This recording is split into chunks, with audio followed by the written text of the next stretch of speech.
Bien, mesdames, messieurs, bonjour à tout le monde. Très heureux de vous accueillir dans ce beau soleil, mais je suis obligé de fermer les volets. Ça, c'est terrible quand même, parce qu'on attend tellement le soleil, et quand il est là, en histoire de l'art, on ne l'aime pas, on ferme tout pour bien voir ce qui se passe à l'écran. En tout cas, je suis ravi de vous accueillir par cette belle journée.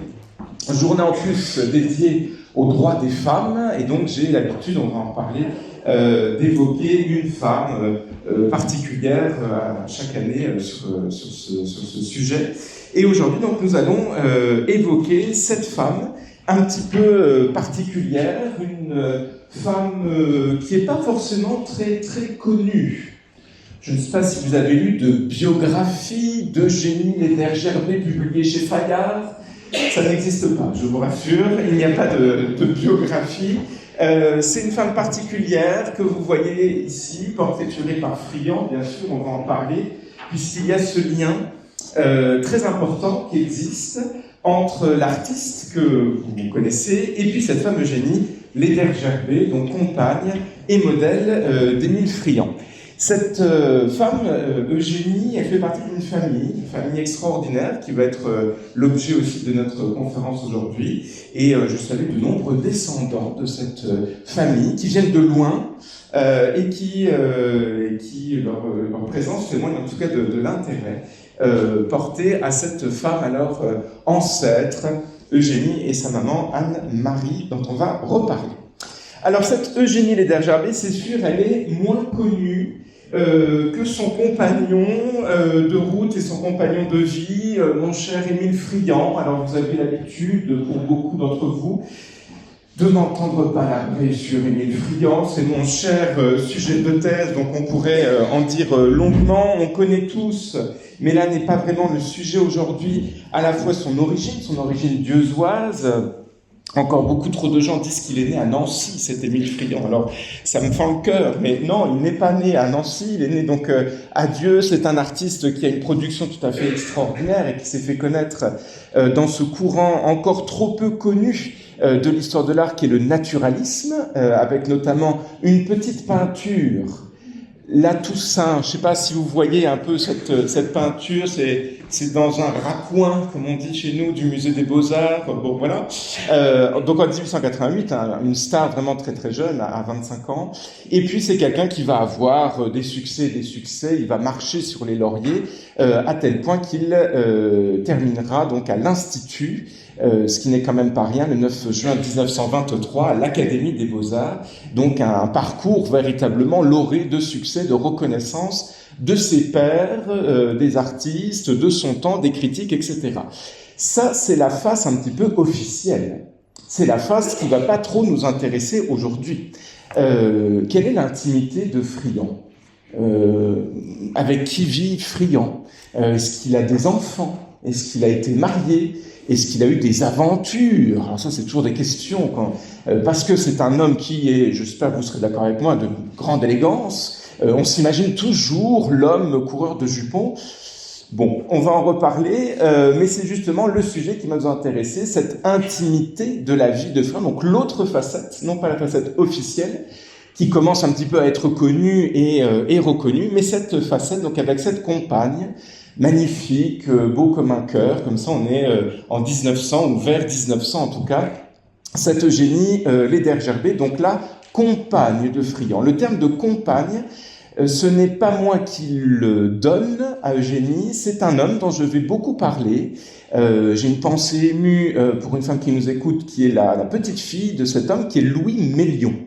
Louis Mélion, c'est quelqu'un qui a très bien connu Eugénie, puisque c'est le neveu par alliance, commençait à sortir la boîte de Doliprane, parce qu'on va parler de généalogie. Et ce Louis Mélion exerçait le métier catastrophique de professeur d'histoire. Donc vous voyez, un homme, bon, pas très fréquentable. Et notre Louis Mélion a écrit des mémoires, puisqu'il a fréquenté Friant à la fin de sa vie, à partir de 1925. Et donc il écrit une sorte, c'est une biographie, mais assez personnelle, de souvenirs de l'intimité, etc. Et il parle donc de Madame Ledergerbet, qui est donc sa tante, par alliance, la sœur de sa belle-mère, Madame Ledergerbet, sa compagne, en parlant donc d'Émile Friand, la compagne d'Émile Friand. Alors, c'est vrai que le terme de compagne peut parfois laisser un petit peu perplexe, on s'attendrait plutôt à sa femme, après tout, pourquoi ils ne se sont pas mariés. Il y a toute une histoire là-dessus, et c'est cette histoire qui va nous intéresser donc dans cette journée dédiée aux femmes. C'est une journée particulière, mais tous les jours sont dédiés aux femmes, bien entendu, mais aujourd'hui, je traite d'Eugénie Ledergerbet. Alors on va en effet regarder Eugénie, on va regarder sa famille, on va regarder un petit peu les activités aussi de cette femme, essayer de mieux la comprendre et pour mieux la comprendre, voir aussi en parallèle Friand, on verra des qualités artistiques magnifique d'Eugénie Ledergerbet. Elle était artiste et les salons de Nancy ont accueilli les toiles et les dessins d'Eugénie Ledergerbet. Nous évoquerons bien sûr les liens qui vont unir cette jeune femme à Émile Friand, puisque c'est un petit peu aussi le sujet d'un de mes angles de recherche. Et puis après ce volet biographique, nous verrons en deuxième partie la muse. Alors l'égérie, c'est peut-être beaucoup dire, mais celle qui a inspiré l'œuvre de Friand, puisqu'on retrouve Eugénie, on retrouve ses sœurs, on retrouve les nièces d'Eugénie dans de nombreuses œuvres d'Émile Friand, que ce soit des peintures, des gravures, des dessins. Donc c'est une famille, au final, une famille de femmes fortes. Alors ça colle très très bien avec la journée d'aujourd'hui, hein, parce que les femmes dans la famille Ledergerbet ont un sacré caractère, elles sont présentes, et vous allez voir, Eugénie n'est pas la dernière dans cette histoire. Donc on va essayer de comprendre voilà ces liens de cette femme. On va regarder en première partie, alors c'est toujours pour celles et ceux qui me découvrent mes plans universitaires, grand 1, petit a, etc. Mais ça permet un petit peu de mieux cerner, puis de se souvenir aussi de ce parcours. Donc, qui est cette Eugénie Ledergerbet, Ledergerber, ça dépend comment on veut l'appeler. On va regarder donc sa vie, son goût, etc. Et je commence avec une première sous-partie sur la femme discrète. J'aurais presque pu mettre cette expression entre guillemets. Femme discrète, à tel point que tous les descendants de la famille Ledergerbet que j'ai pu voir m'ont quasiment tous dit « Eugénie, elle était discrète, une femme discrète. Oh, elle était très discrète. » C'est le mot qui revient sans cesse. Et fait et dit, discrète aussi dans l'histoire, puisque finalement on a un petit peu oublié cette compagne d'artiste. Donc on va essayer de découvrir un petit peu cette femme. Cette femme, elle est née à Nancy. Elle est née pas très loin d'ici, d'ailleurs, c'est presque lui rendre hommage que de faire cette conférence à cette adresse, puisqu'elle est née donc le 16 janvier 1875. Vous avez son acte de naissance à l'écran juste ici. Alors, je suis désolé peut-être de la qualité, oh si, ça va quand même, de lecture. Et elle est née au chemin des Grands Moulins. C'est ce que vous avez donc de noter. Je vais juste prendre le petit pointeur, voilà, juste ici. Donc, en la maison chemin des Grands Moulins, derrière les brasseries du commerce. Ce chemin des Grands Moulins n'existe plus en tant que tel, mais il a été subdivisé. C'est aujourd'hui la rue César-Bagard. Une partie de la rue du chemin des Grands Moulins s'appelle aujourd'hui la rue César-Bagard. Donc Eugénie née pas très très loin d'ici, de l'autre côté du canal, et c'est la 5e enfant, 3e fille sur 8 enfants. Grande famille chez les Ledergerbet, et toute cette fratrie va être gouvernée, dirigée, éduquée par le duo que vous avez ici. Je remercie vraiment tous les descendants qui m'ont ouvert leurs portes pour pouvoir vous présenter des documents vraiment du fond privé. Le père de la famille, c'est Laurent Ledergerbet, que vous avez sur cette photo. Alors les photos, faut toujours se méfier. On a l'impression que c'est un couple de bourgeois. On pourrait presque voir monsieur et madame Corbin. Alors, attention, la photo, on y fait attention. La photo est une étape particulière dans la vie, et la photo, on s'habille bien pour faire la photo. Laurent n'est pas du tout bourgeois, n'a rien à voir avec des Jean-Baptiste Corbin. C'est un homme dont les parents étaient cultivateurs, et son métier varie un petit peu. Parfois, je trouve cantonnier, cartonnier, manœuvre, charpentier. Bon, vous voyez, on est dans l'univers plus sobre, bien entendu, de ce personnage qui est d'origine allemande, comme vous pouvez le comprendre avec le nom. Il est né à Brücken, qui était donc en Bavière, à l'époque dirigée par la famille de Louis II de Bavière, pour ceux qui me suivent sur ce cours. Et le nom Ledergerbe, j'avais fait des recherches là-dessus, veut dire tanneur de cuir. Très intéressant pour la suite, vous allez voir, même si lui n'a pas de rapport avec le cuir, vous verrez que ses enfants, c'est le hasard, ont beaucoup de rapport avec le cuir. Donc lui, il arrive à Nancy en 1861. Donc, on fait attention, ça n'a rien à voir avec 1870, avec l'arrivée des Allemands, des Optants, etc. On est avant tout ça. Les raisons, je n'arrive pas à savoir pourquoi il arrive à Nancy. Est-ce que ce sont des recherches de métier, de travail? Je ne sais pas. Il arrive seul peut-être, sûrement en tout cas, puisque les parents à son mariage vivaient encore en Bavière, donc les parents n'ont pas suivi. Donc je pense que c'est plutôt une mobilité professionnelle en fait, de chercher du travail. Et puis il va donc s'unir à la femme que vous avez juste à côté. Je précise que la photo ne date pas du mariage, hein, c'est la photo un petit peu après quand même. Donc Anne-Marie Adler, c'est comme ça qu'elle est née, mais dans la famille tout le monde l'appelle Anna Maria, elle peut avoir plusieurs graphies, qui est née alors dans une ville, j'ai pas eu trop le temps de gratter, mais qui a dû osciller entre l'Allemagne et le Luxembourg, puisqu'en fonction de la naissance, du mariage ou du décès, parfois elle est allemande, parfois elle est luxembourgeoise, vous voyez, ça varie. Et elle est née soit le 21, soit le 22 août. Vous voyez, c'est une femme un petit peu baroque, on va dire ça comme ça, qui a dû qui a dû naître au niveau de la frontière. Donc, non pas une Lorraine, encore une fois, on va dire une Allemande, je pense qu'elle est plus allemande que luxembourgeoise, et ses origines sont tout aussi modestes. Son père est malheureusement décédé à son mariage, donc je ne peux pas trop vous dire ce qu'il faisait, mais sa mère, qui s'appelait aussi Anne-Marie, était journalière. Donc vous voyez un milieu d'une très très grande modestie. Anne-Marie avait le métier de chapelière au moment de son mariage. Donc on est dans le petit milieu des manœuvres, des journaliers, etc. Ce couple donc va s'unir à Nancy en 1863. Donc 2 ans après l'arrivée de Laurent, je pense moi qu'ils se sont rencontrés à Nancy, parce que je vois pas le lien entre la Bavière et la frontière luxembourgeoise, si ce n'est justement Nancy. Et donc le mariage est assez rapide, si tel est le cas, puisque 2 ans après, ils vont s'unir. On précise bien que le couple vivait déjà à Nancy, donc à une adresse inconnue à ce jour, et à la naissance donc d'Eugénie.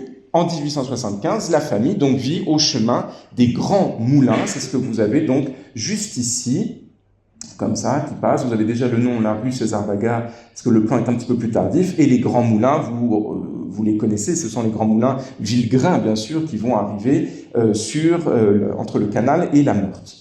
Donc en 1875, la famille vit ici, dans la 3e ruelle, pour être très précis. La famille vit toujours là en 80, en 85. En 90, elle ne vit plus là, cette famille. C'est le fils aîné, on va en reparler, qui s'appelait Antoine, qui va reprendre la maison. Antoine était cordonnier. Intéressant pour un Ledergerbe travailleur de cuir que le fils soit cordonnier. Et puis avant 1900, la famille va migrer, mais il y a peut-être une adresse entre les deux. Le temps manque un petit peu pour ces recherches, mais a dû migrer donc à une adresse, puis vers 1900, rue du Port aux Planches. Alors, rue du Port aux Planches, si vous êtes familier de Friant, de l'univers d'Émile Friant, on commence à rentrer dans l'environnement dans lequel Friant gravitait, c'est le sport nautique, etc. C'est qui existe encore aujourd'hui près des Dômes, si vous voulez, l'ancienne usine Dôme. Donc la famille habite à ce niveau-ci. On sait par Louis Mélion, donc le neveu, là, par alliance d'Eugénie, que le père avait construit sa maison et qui était une maison en bois.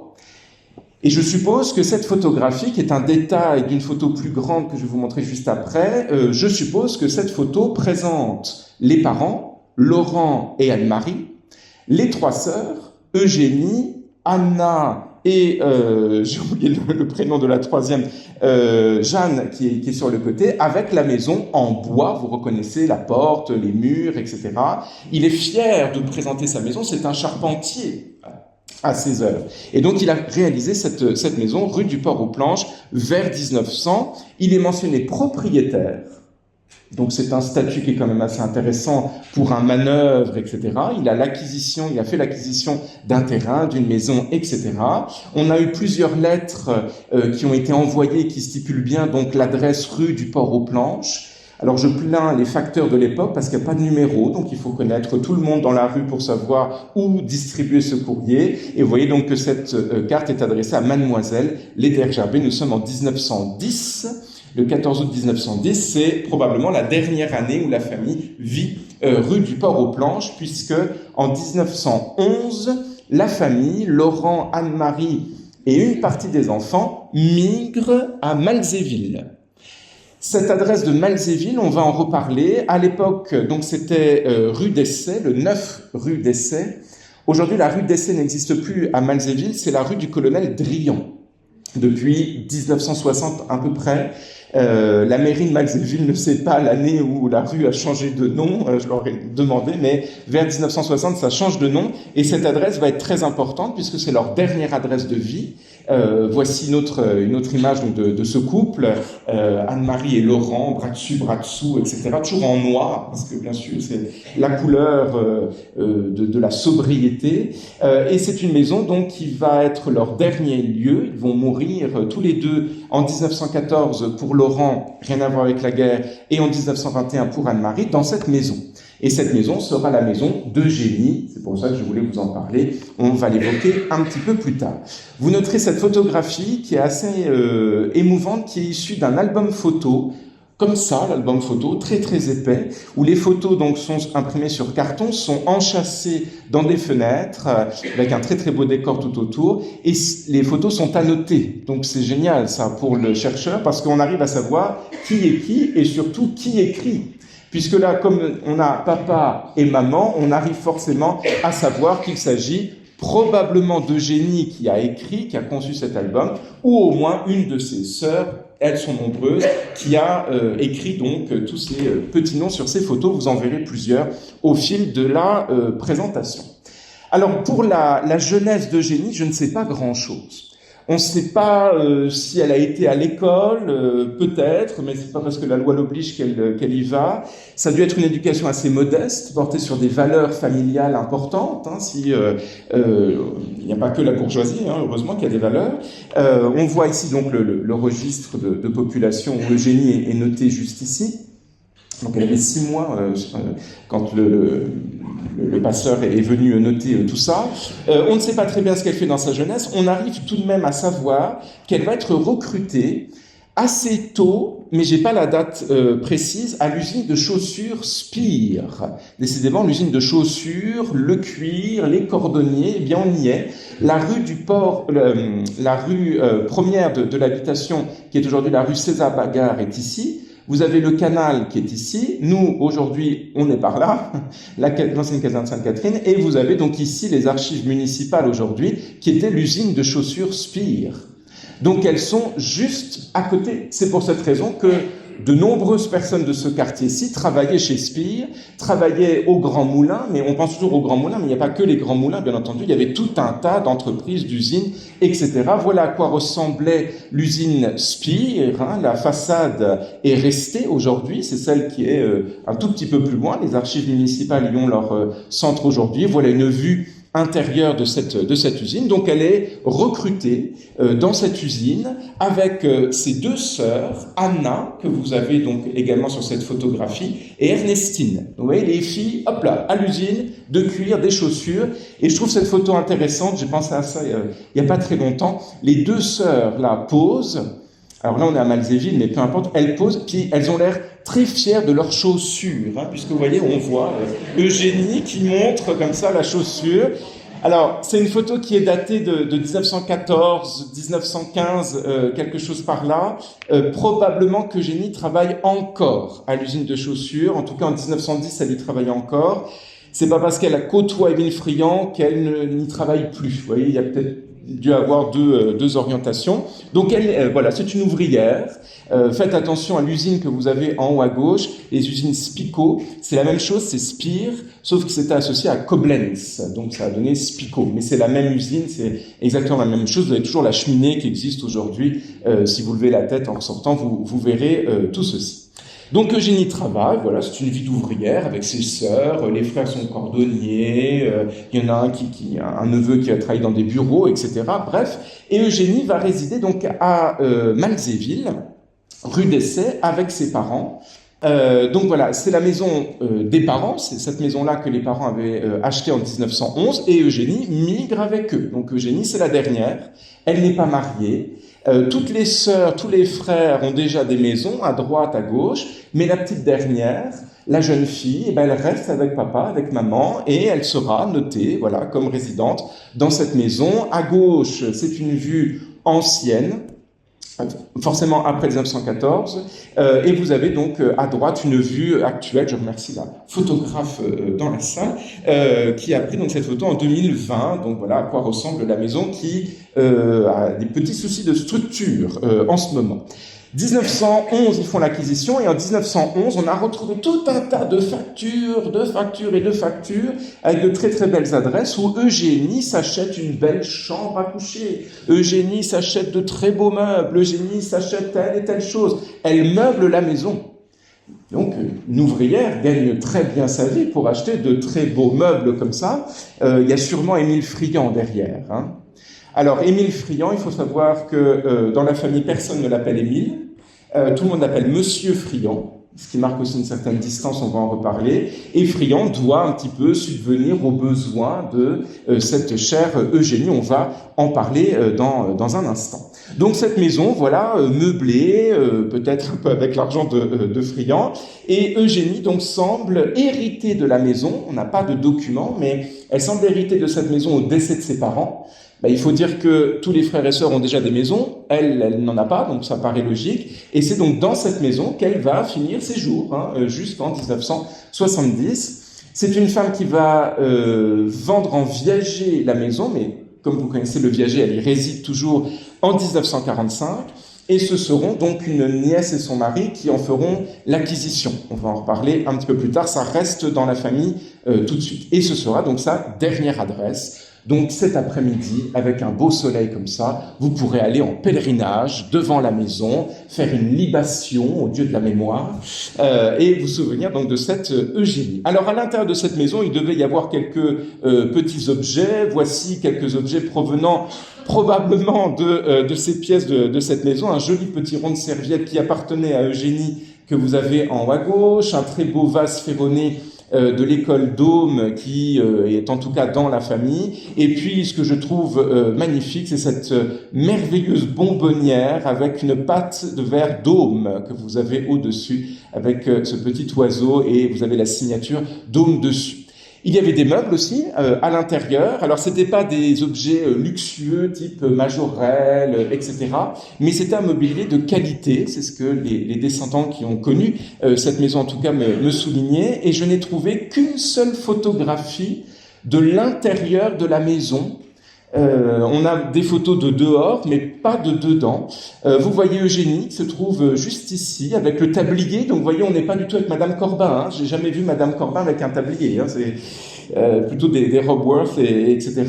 Elle a le tablier. Ils sont en train de taper une partie de belote, j'en sais rien, en tout cas de jouer aux cartes avec ses sœurs, son beau-frère. Vous, si vous connaissez l'œuvre de Friand, vous reconnaissez ici une lithographie de Friand dont on va reparler un petit peu plus tard. Et puis j'adore, moi, ce lustre qui sent la poussière, hein, parce qu'avec ces lustres et toutes ces pampilles et ces tissus, il y a quand même beaucoup de poussière là-dedans, mais c'est l'intérieur que l'on avait. On est en 1949 ici, hein, l'intérieur n'a pas dû beaucoup changer depuis 1914, depuis 1920 plutôt, au moment où Eugénie était seule à l'intérieur. Donc ça se passe plutôt bien, vous voyez, elle vit avec papa, maman, elle connaît Friand, on va revenir dessus, la maison est plutôt bien meublée, on a monté un petit peu quand même dans l'échelle sociale, le père est propriétaire, et un drame arrive, un drame terrible arrive, c'est le décès de Monsieur Friand.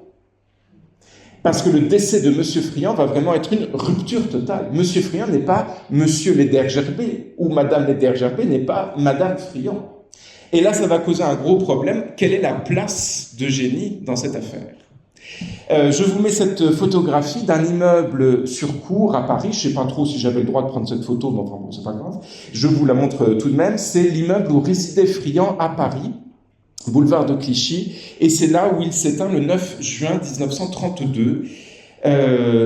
Alors c'est une mort rapide, on ne sait pas trop de quoi il est mort, il n'était pas malade, et Eugénie était présente ce jour-là. Et Louis Mélion nous écrit, puisqu'il a beaucoup discuté avec Eugénie, nous écrit des choses qui sont très dures, notamment elle était dans la pièce attenante, il y avait 3 pièces apparemment dans cet appartement, elle était dans la pièce attenante, et elle a entendu un cri strident, vif. Elle est venue et elle a découvert le corps de son bien-aimé, de son compagnon, mort devant elle. On ne s'en relève pas facilement de tout ça. Elle fera partie du cortège officiel de l'inhumation de Friant à Nancy. Faudrait que je vous en reparle, on a retrouvé des photographies de tout ce cortège de Nancy, mais on ne la voit pas en photo à l'intérieur. Et l'après 1932 va être un petit peu compliqué pour Eugénie. Elle a 57 ans à ce moment-ci. Toujours pas mariée, Eugénie. Donc, techniquement, la femme, fin du 19e, début du 20e, non mariée, elle dépend de papa-maman, les papa-maman ne sont plus là, quelle est sa place, en fait, dans cette société.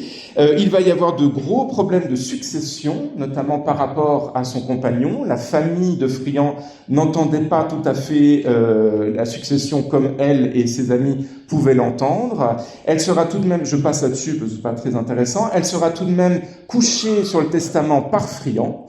Là, vous avez un testament holographe que Friant avait conçu. Alors, forcément, quand on lit la date de ce testament, 1932, 11 avril, et quand on sait que Friant est mort au mois de juin, on se dit, il était peut-être malade quand même.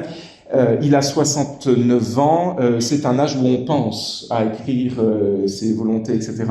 Et donc, quand vous regardez le testament holographe, avec cette écriture patte de mouche, vous avez donc 2 éléments qui sont cités pour Eugénie, puisque Friant va lui léguer une somme de 150 000 francs, ce qui n'est quand même pas rien, bien entendu. Et en plus de cette somme léguée, Friant va lui léguer aussi l'immeuble que vous avez ici, donc rue Jeanne d'Arc. J'avais déjà eu l'occasion d'en parler avec certains d'entre vous, qui appartenait à Friant. C'était un immeuble qui avait été acheté durement, étape par étape, par le père de Friant, Virgile, qui avait ses ateliers au rez-de-chaussée. L'immeuble, du coup, Friant étant le fils unique, l'immeuble est resté dans la famille, et Friant en a mis des locataires dedans et compagnie, et il lègue cet immeuble-là, pas celui d'Angle, ça serait intéressant, mais c'est celui-ci, qu'il lègue donc à Eugénie. Elle va être épaulée, Eugénie, dans ces périodes un petit peu difficiles. Louis Mélion, notamment, dont je parlais, le neveu par alliance, va être très présent pour elle. Vous l'avez ici en photographie. Vous voyez Eugénie avec son petit chapeau sur la tête, juste ici. Vous avez Louis Mélion qui se trouve là avec son épouse derrière. Louis Mélion va subvenir aux besoins financiers d'Eugénie, notamment en lui achetant l'immeuble de la rue Jeanne d'Arc. C'est Mélion qui l'achète en 1947. Ce qui va permettre à Eugénie de ne plus avoir à gérer les locataires, de ne plus avoir à gérer tout un tas de choses. Et Louis Mélion va lui redonner quelques petites sommes aussi régulièrement. N'oublions pas, 47, c'est là où l'immeuble est vendu. 45, elle met sa maison en viager. Donc on comprend que l'après-Seconde Guerre mondiale a été compliquée aussi financièrement pour cette femme qui n'avait, alors certes, que eu 150 000 francs, ce qui est déjà pas mal. En 1932, au décès de Friant, elle n'a pas beaucoup travaillé, Eugénie. Donc, elle vit comment, Eugénie donc, il faut épauler, et sa famille va être extrêmement importante. Quand on discute avec les descendants, ou quand on lit Mélion, quand on lit des cartes postales, etc., on sent que la famille est une source principale du bonheur des Ledergerbet, de ses membres. Je vous montre ici cette photographie. Vous avez vu le détail tout à l'heure avec la maison de bois qui se trouve juste derrière. Vous retrouvez donc ces personnages. Eugénie, vous noterez quand même l'élégance de ce vêtement 1900 quand même. C'est magnifique à voir cette taille très serrée, la hauteur, la chevelure aussi. Ça, c'est des choses que la bourgeoisie ou le milieu ouvrier essayait ils rivalisaient entre eux, si on peut dire. Vous avez encore cette autre photo de famille. Alors, elle serait très, très intéressante à décrypter dans les détails parce que on arrive à reconnaître plusieurs personnages. Je vous en ai mis quelques-uns, Laurent et Anne-Marie, les parents. Vous noterez quand même la joie de vivre d'Anne-Marie. Hein, Bon, sa vie ne devait pas être simple, Anne-Marie. Vous avez donc Anna qui se trouve juste ici, vous avez Jeanne avec son regard fort qui se trouve là, et Eugénie, la belle Eugénie, que vous avez dans le fond avec comme un petit boléro, comme ça, un petit peu mode espagnol, je sais pas très bien. On reconnaît des frères également, enfin bref, il y a plusieurs membres de la famille, et on a quelques photographies.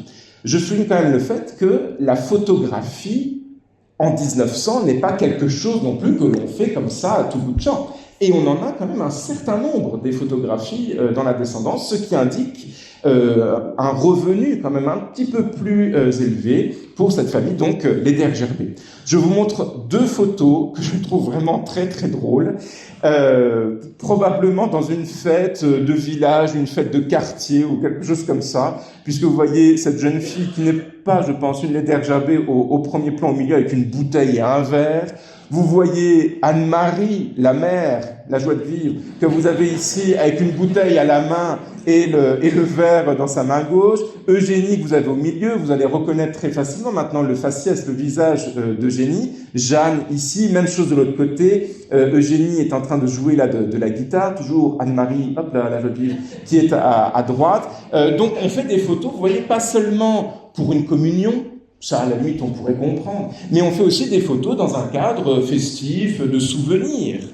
Et ce qui est très touchant, je trouve en tout cas, c'est que ces photos, on les connaît encore. Vous voyez, c'est pas comme ma grand-mère, par exemple, qui jette des photos parce qu'elle s'est piquée dessus. Mais on a conservé ces photos dans des boîtes d'archives, etc.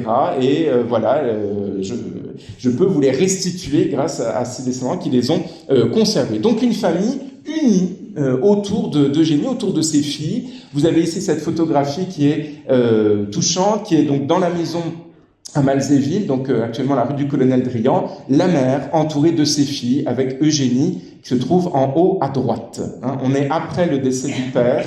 Donc Madame porte le deuil, vous me direz ça change pas trop de d'habitude, mais Madame est en noir et les jeunes filles sont autour de la mère. Je trouve que symboliquement c'est fort aussi d'être épaulé par les filles. Les frères, il y en a deux, hein.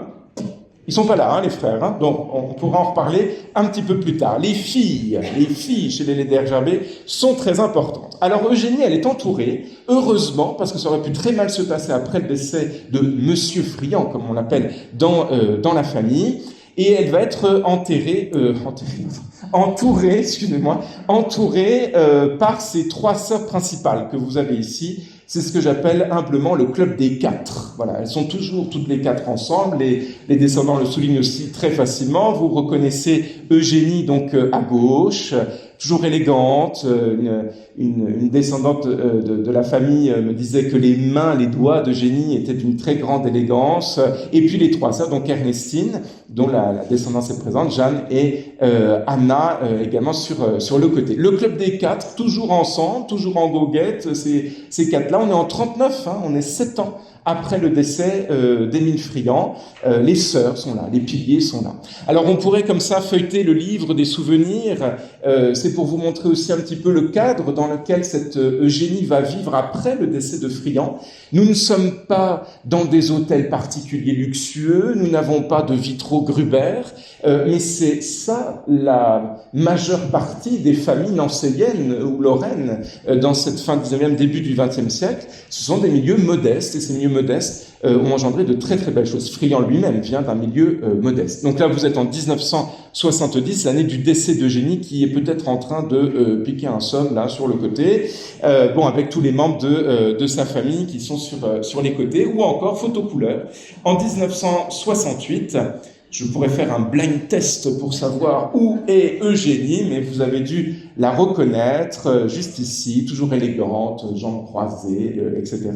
Avec ses sœurs, les beaux-frères, le petit-neveu, Pierre Rougier, qui va mourir à 20 ans, sur cette photographie avec Anna, qui est sur le côté. Bref, donc la famille, très importante, la famille, le voyage aussi, puisque Eugénie va faire quelques petits voyages. Alors attention, hein, s'il y en a qui étaient là à la conférence sur l'orientalisme effrayant, on part pas aussi loin que ça, quoique la Normandie c'est déjà un petit peu l'Orient d'une certaine façon, mais elle va faire quelques voyages donc à Bourgeauville, donc au sud de Deauville, avec donc la famille Mélion.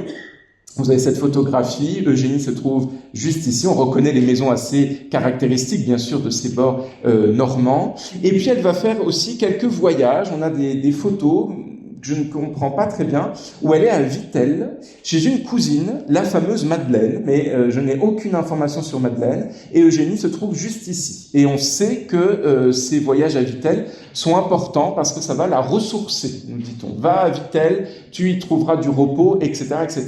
Donc elle fait voilà ces petits voyages, toujours dans l'univers familial, hein, toujours avec les neveux, les sœurs, etc. Elle pratique du sport.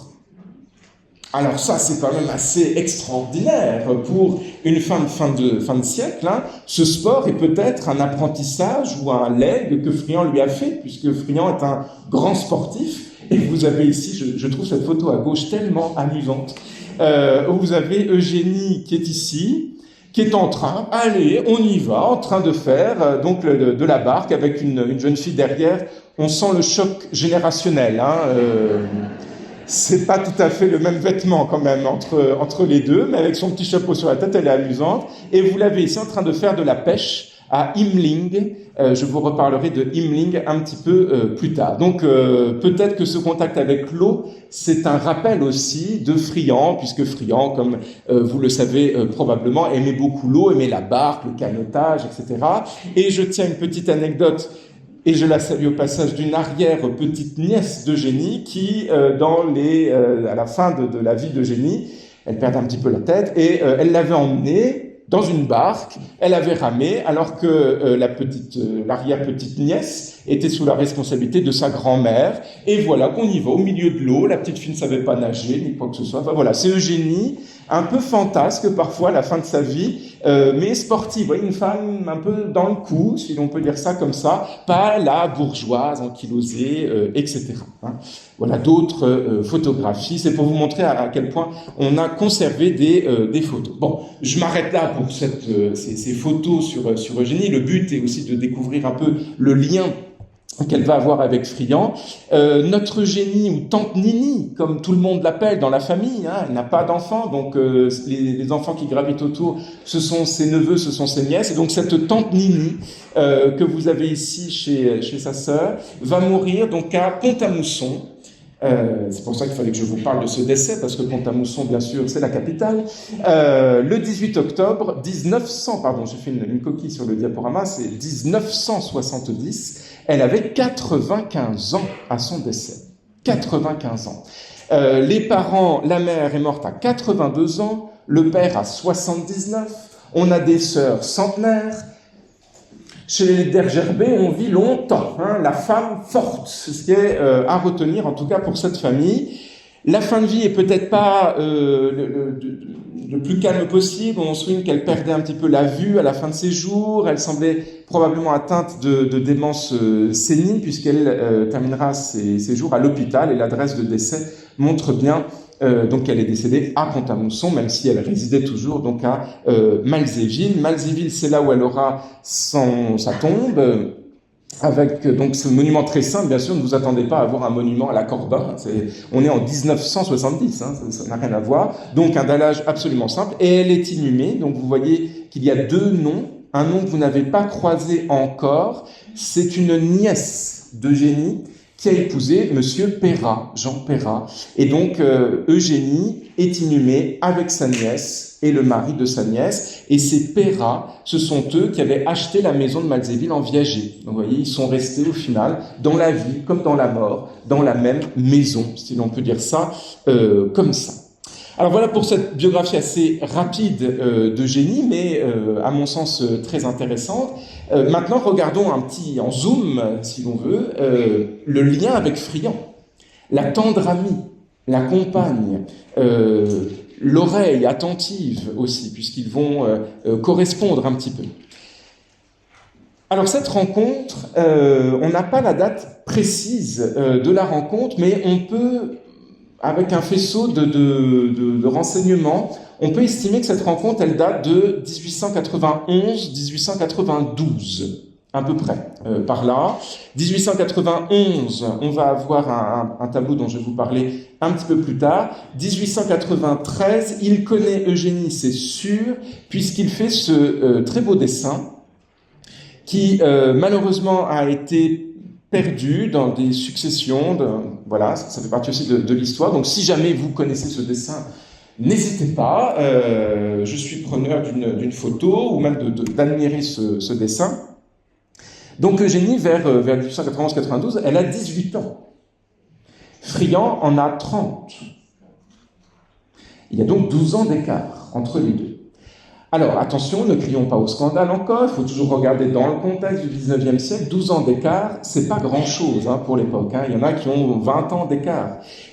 C'est un regard qui est posé, à mon avis, plutôt sur la jeune fille en tant que modèle, en tant qu'une source d'inspiration, plus qu'un regard de rapace, de proie ou je ne sais pas quoi. C'est plus le choc esthétique qui va se faire. Et donc ce dessin, qui était donc dans la famille, bien entendu, et passe pour être offert par l'artiste pour les 18 ans d'Eugénie. Donc c'est sûr qu'avant 1893, ils se connaissaient.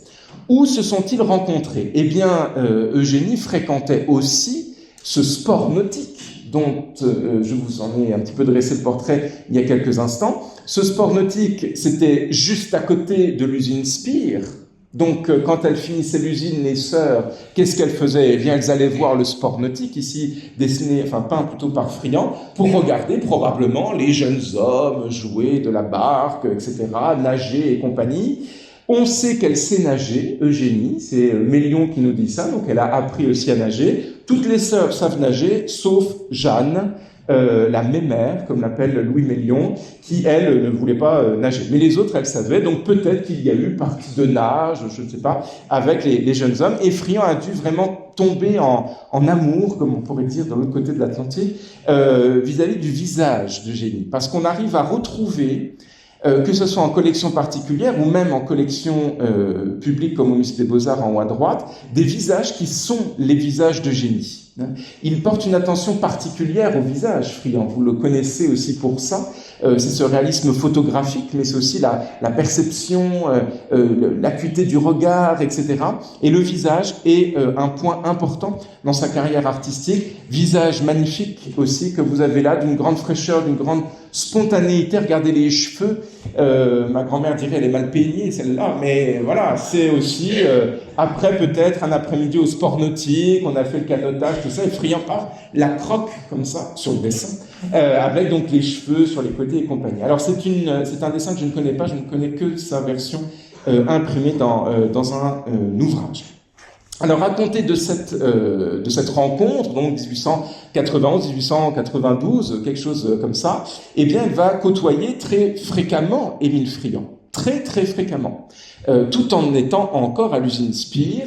Voici, je vous remontre le testament d'Émile Friant, où il écrira à la fin de sa vie qu'Eugénie fut la compagne dévouée de nombreuses années de ma vie. La compagne dévouée.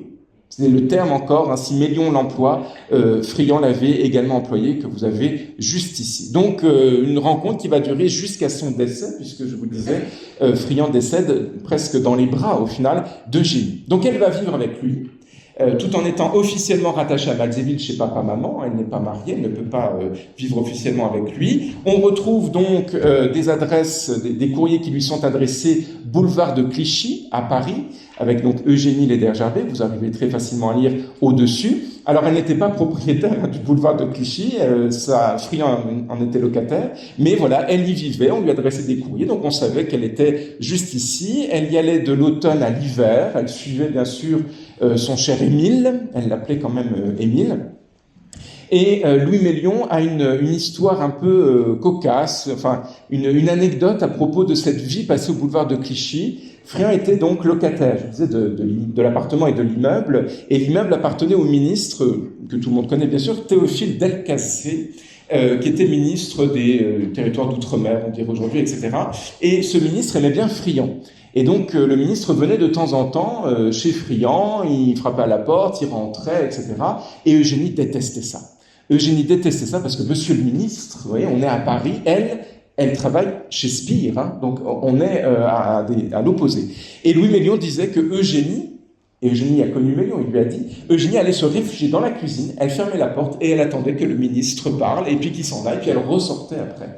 Ça, c'est assez particulier quand même dans la relation que Émile et Eugénie entretiennent. Si c'était sa femme, elle aurait eu sa place à côté. Même si elle venait de l'usine Spire, il y en a plein comme ça. Je ne parlerai pas de famille royale espagnole, enfin bref, il y en a plein comme ça.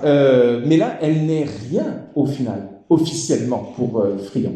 Et souvent, on la prenait un petit peu pour l'intendante, pour la cuisinière, etc.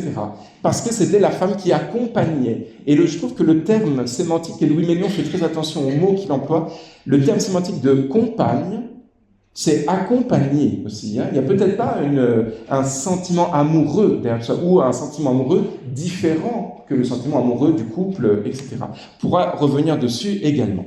En tout cas, ils partageaient leur vie, puisqu'on note qu'ils se promenaient à Montmartre du haut, puisque le pouvoir de Clichy est en bas de Montmartre, ils allaient se promener, regarder des spectacles, etc. Enfin, ils avaient une vie tous les deux, hein. Elle n'était pas cachée dans le placard, sauf quand le ministre Delcassé arrivait. Donc, ils vivent à Paris, ils vivent à Nancy aussi, puisque Friant va avoir sa très belle propriété qu'est Ligier-Richier, et donc là vous avez encore cette carte postale qui est bien adressée à Madame Ledergerbet au quai Ligier-Richier, donc ça indique bien qu'elle y vivait, qu'on avait l'habitude de les voir ensemble. Ils ont fréquenté du beau monde bien sûr, et je n'ai trouvé à ce jour aucune carte postale, aucune lettre, sauf une, qui témoignait des deux en même temps. J'adore cette carte postale, Monsieur, Madame Friant. C'est la seule que j'ai trouvée à ce jour. Officiellement, elle n'était pas madame, hein, elle était mademoiselle. Mais voilà, je trouvais ça assez amusant, je voulais vous la partager. On est en 1921, on est quand même à la fin, sur la fin de vie de ce duo. Donc elle vit chez Friant, que ce soit à Paris ou à Nancy, mais Friant va aussi vivre quand même un petit peu, notamment les dimanches, à Malzéville. Donc là, je vous illustre ça avec des photos des sœurs, puisque malheureusement, on n'a pas de photographie de Friant à Malzéville. J'en ai pas retrouvé. Est-ce qu'on n'osait pas prendre de photos quand Monsieur Friant, c'est comme ça que la famille l'appelait, était là? Est-ce que c'était trop officiel? Je ne sais pas du tout, mais en tout cas, on n'a pas de photos de cet ensemble, mais on sait que Friant, il passait donc les journées du dimanche. Il partait de chez lui, quai Ligier-Richier, jusqu'à Malzéville, 2 km 32 minutes, pour être précis, je l'ai fait. Il allait, il passait la journée, il déjeunait, et il repartait le soir dormir chez lui. Et il laissait Eugénie chez ses parents. Voilà, particulier comme relation, mais ils vivaient, c'est moderne, aujourd'hui les couples vivent à 2 adresses différentes, on en voit beaucoup aujourd'hui, ça permet de dormir sans entendre l'autre ronfler, peut-être que Friant ronflait, après tout, j'en sais rien. Et donc il va partager aussi de nombreux temps avec ses sœurs et toute cette famille à Liverdun, à Méréville, à Tomblaine, ils vont beaucoup se promener tous ensemble, donc il est intégré dans cette famille Ledergerbet, comme la famille Ledergerbet est intégrée dans l'univers de Friant. Vous voyez, c'est pas une famille de modèles où on prend juste Eugénie, puis on la fait poser, puis ciao, hop, on passe à une autre. Ça fait partie de la famille. Friant n'a pas de frère, n'a pas de sœur. Il a des cousins, mais qui ne sont pas forcément à Nancy. Donc, du coup, il est intégré dans cette fratrie, dans cette sororité, pour reprendre un terme moderne. Et Friant donc prend beaucoup de nouvelles de toute cette famille, des nouvelles de la mère, Anne-Marie, parce que forcément elle va être âgée, donc il va poser des questions, il s'intéresse aux résultats scolaires des nièces, etc. Et il sera même le parrain d'une nièce d'Eugénie, donc une sœur d'Eugénie, donc la fille de Suzanne, qui s'appelait Janine. Et vous l'avez juste ici. Elle est née en 1928. Elle est toujours du monde aujourd'hui. Dans les bras d'Eugénie, avec Louis Mélion, que vous avez dans le fond, et il restitue une scène, vous connaissez peut-être ce tableau En pleine nature, qui est à Vic-sur-Seille. Il s'amuse à restituer la scène du tableau de Vic-sur-Seille et pas l'inverse, c'est pas une photo préparatoire. Et donc cette petite gamine va être la filleule d'Émile Friant, donc c'est une façon aussi d'intégrer quand même l'artiste. Vous avez donc ici le cadeau de baptême offert par Friant à Janine Mélion, donc la fille de Suzanne et de Louis Mélion, qui est conservée donc dans la famille, une croix de Lorraine, bien entendu, 1928, ça paraît logique. Et puis je fais une toute petite parenthèse, Janine, quand elle va se marier en 1950, Friant n'est plus là, son parrain n'est plus là. Et en 1950, vous avez Eugénie qui va lui offrir, je trouve ça très touchant, et ce sont de très beaux objets, même si ce sont des objets qui ont été retravaillés, ce sont en fait des boutons d'uniforme militaire, d'où le RF qui est noté tout autour, travaillés en broche et travaillés en bague. Et ça, ce sont des cadeaux offerts par Eugénie à la filleule de son défunt parrain Émile Friant pour son mariage. Ça, je trouve ça assez touchant à voir, et dans la filiation, le symbole Friant était encore là en 1950. Bon. Donc il est intégré dans cette famille et il va même réussir à faire monter Eugénie dans un ballon. Vous imaginez le sport dont on parlait tout à l'heure, puisque Eugénie va faire quelques voyages en ballon, grande passion de Friant, peut-être moins d'Eugénie, parce que monter dans les airs, elle n'était peut-être pas en raccord avec tout ça, et on le sait par une carte postale, on ne le sait pas par une photo. J'aurais bien aimé vous montrer une photo d'Eugénie dans la nacelle qui vous fait coucou.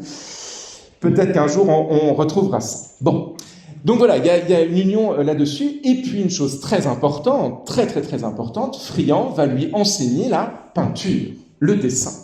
Bah forcément. Friant passe beaucoup de temps avec Eugénie et vice-versa, et Eugénie va devenir une artiste en côtoyant Friant. Voilà un élément qui n'aurait probablement jamais existé sans la rencontre avec Friant. Peut-être aurait-elle dessiné des objets en cuir, comme on fait beaucoup donc à la fin du 19e siècle, dans l'école de Nancy, etc., mais peut-être pas le dessin ni la peinture. Et donc là, vous avez un exemple de la production d'Eugénie Leder-Gerbet. Friant lui a donc enseigné cette peinture, et notamment, selon une descendante, la transparence de la matière vert. Comment est-ce qu'on arrive à rendre cette transparence? Et on a donc de conserver plusieurs peintures d'Eugénie, donc dans la collection familiale. Peut-être qu'un jour on trouvera du Eugénie Leder-Gerbet en maison de vente, peut-être. Donc je peux pas trop vous dire la cote encore d'Eugénie parce que elle est restée dans l'univers familial, mais c'est une artiste qui a quand même son mot à dire. Je trouve que c'est extrêmement intéressant pour quelqu'un qui n'a pas fait l'école municipale de dessin, les beaux-arts, etc. C'est personnel, cet apprentissage. Friant lui donnait des leçons.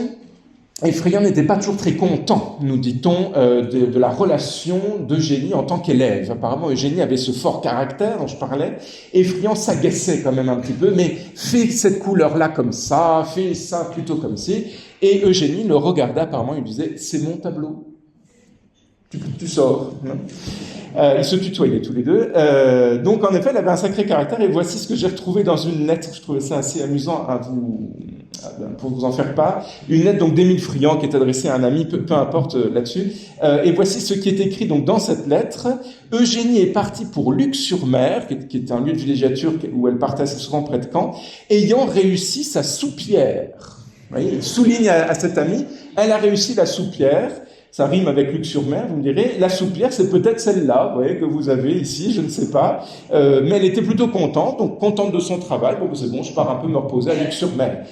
Rien que cette idée-là, de partir, se reposer, faire un voyage, ça montre bien aussi cette famille, comme la famille Friant, un certain embourgeoisement aussi de cette famille, comme de nombreuses familles nancéennes à la fin du 19e siècle. Et ces tableaux, qui sont vraiment très très beaux, moi j'aime beaucoup cette nature morte au jonquille, là, ces tableaux sont exposés à Nancy. Ils sont exposés au salon de Nancy. On le sait par les articles de presse, on le sait par les catalogues des salons. Donc elle a été exposée à Poirel.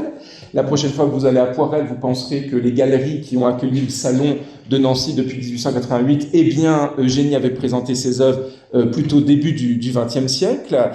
Et ce qui est très intéressant, c'est qu'on a, et j'ai découvert ça il y a 2 mois, j'avais jamais fait attention à ça, elle fait des copies. C'est très drôle cette affaire, mais des copies non pas de Ingres ou de Delacroix, des copies d'elle-même. C'est assez amusant cette chose-là.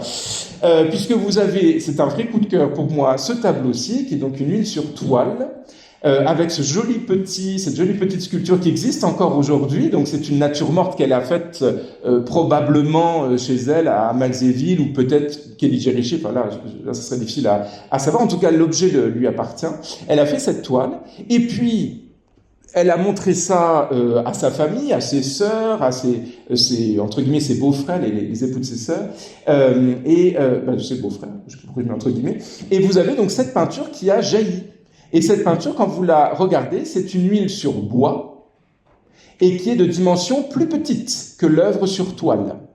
Et moi, je pense que c'est notre cher Louis Mélion, dont je vous parle depuis tout à l'heure, qui trouvait que c'était plutôt pas mal, quand même, ce que Génie avait fait en 1931, et il lui commande, probablement, puisque c'est toujours d'ailleurs dans la descendance de Louis Mélion, il lui commande ce bis que vous avez juste ici. Donc, elle a la cote Eugénie. Et peut-être même que ce genre de doublon, ce genre de copie, ça a inondé aussi des familles nancéiennes. Donc, regardez bien chez vous. Le tableau dans le grenier un peu poussiéreux que mamie aimait beaucoup, peut-être que c'est un Eugénie Ledergerbet, auquel cas, vous avez mon téléphone, vous m'appelez, j'arrive, et puis je fais une petite photo de tout ça. Donc en tout cas, à mon sens, il y a un vrai travail d'exhumation à faire de l'œuvre d'Eugénie. Là, je vous ai montré quasiment toutes les peintures d'Eugénie que nous connaissons, qui sont dans l'univers familial. Après, il y en a d'autres, mais il y a aussi d'autres scènes qu'il faudrait voir un petit peu ailleurs. En tout cas, c'est un rapport assez intéressant entre les deux, entre Eugénie et Friant. J'aime beaucoup cette image de Friant en train de regarder peut-être un dessin d'Eugénie pour voir si tout est bien proportionné ou quoi. Bon, c'est sûrement pas ça, mais dans le cadre de la conférence, on va dire que c'est ça. Et puis Eugénie, que vous avez sur le côté. Ils sont proches, les deux là. Ils sont proches. Au moment de la Première Guerre mondiale, Friant doit partir de Nancy pour tout un tas de raisons. Et en août 14, il décide donc de partir tout de suite en Auvergne, dans le Puy-de-Dôme. Il ne part pas seul, il part avec Eugénie. Voilà, c'est pas juste une modèle, c'est quelqu'un avec qui on partage sa vie. Il va proposer aux sœurs d'Eugénie de partir avec eux loin du front, Auvergne et Puy-de-Dôme, et les sœurs ne voudront pas quitter, je cite Lumélion, chacune des épouses demeurera à son comptoir d'épicerie, puisqu'on va le voir, les sœurs seront épicières, les sœurs ont un sacré caractère, non, on reste chez nous, c'est chez nous, et on ne part pas. Donc voilà, on est dans cet univers. On trouve quelques expressions tendres. Quelques expressions tendres. Voici le plus tendre que l'on a pu trouver avec la personne qui conserve cette lettre. Je t'embrasse bien fort, bien fort.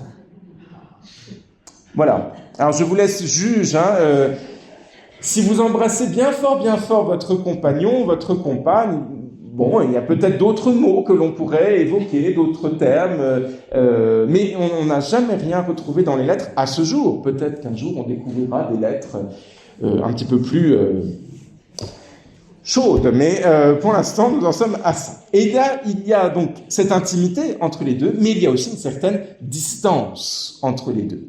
C'est pour ça que cette relation est particulière. Je vous montre en même temps donc ce très très beau dessin, magnifique dessin.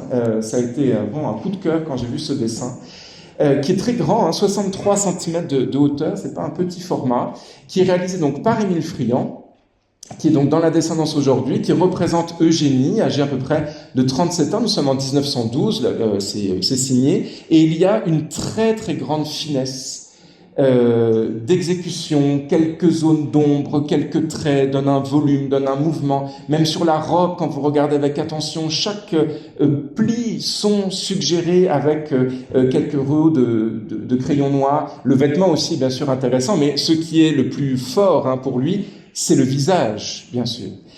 Et vous retrouvez cette petite bouille que l'on a vue en photo précédemment. Elle n'a pas changé, le visage est le même. C'est pour ça que c'est intéressant de voir à quel point un visage, un physique, un corps peut inspirer un peintre bien au-delà peut-être d'une relation charnelle. À mon avis, c'est pas là leur relation, c'est une vraie relation d'esthète, un choc esthétique avec ce visage. Donc en effet, elle, on le sait, elle l'appelait Friant Émile, elle le tutoyait. Par contre, dans la famille, quand on envoie des cartes postales, même les dessins d'aujourd'hui, ça a toujours été Monsieur Friant. Jamais grand tonton ou je sais pas moi, tonton Mimile ou je sais pas quoi. Jamais. Le compagnon d'Eugénie, jamais. Monsieur Friand. Il y a des cartes postales, c'est cher Eugénie, virgule, Monsieur Friand, virgule. Vous voyez, c'est une relation un peu particulière qui existe entre les deux. À mon avis, une relation, et j'ouvre là la deuxième partie plus artistique, une relation d'artiste, c'est-à-dire dans le rôle d'esthétique, hein, dans une approche vraiment d'un partage de l'esthétique avec cette famille qui va être en effet une famille très inspirante. Eugénie certes, mais pas que Eugénie, il y a les sœurs, la mère, la joie de vivre, je vais vous reparler un peu plus tard, qui vont inspirer donc cet artiste dans deux catégories. Alors je ne vais pas les faire à la Prévert, ce sera un petit peu long. Deux catégories que j'ai soulignées, les scènes de genre, c'est-à-dire les sœurs qui vont servir, voilà, avec ce titre au service de la palette, qui vont servir comme élément dans une scène, sans dire que c'est un tel, une telle, des modèles en quelque sorte. Et puis nous verrons dans un deuxième temps, pour finir, les portraits de l'intime, c'est-à-dire là des vrais portraits qui sont faits de Jeanne Ledergerbet, offerts à Jeanne, etc., etc. Donc là, les scènes de genre d'abord, en peinture, ce sont des tableaux que vous connaissez, j'imagine, en tout cas pour la plupart. Les portraits de l'intime, là, vous connaissez peut-être un petit peu moins, et il y en a deux qui ont été prêtés, je vous en parle tout à l'heure. Alors, une famille au service de la palette, en effet, les modèles vont beaucoup plaire à Friand. Je commence avec une peinture, chef-d'œuvre absolu, chef-d'œuvre de la carrière de Friand, chef-d'œuvre du naturalisme européen, ça tutoie des Bastien Lepage, hein, ce genre de peinture, ça tutoie vraiment les très très grands maîtres.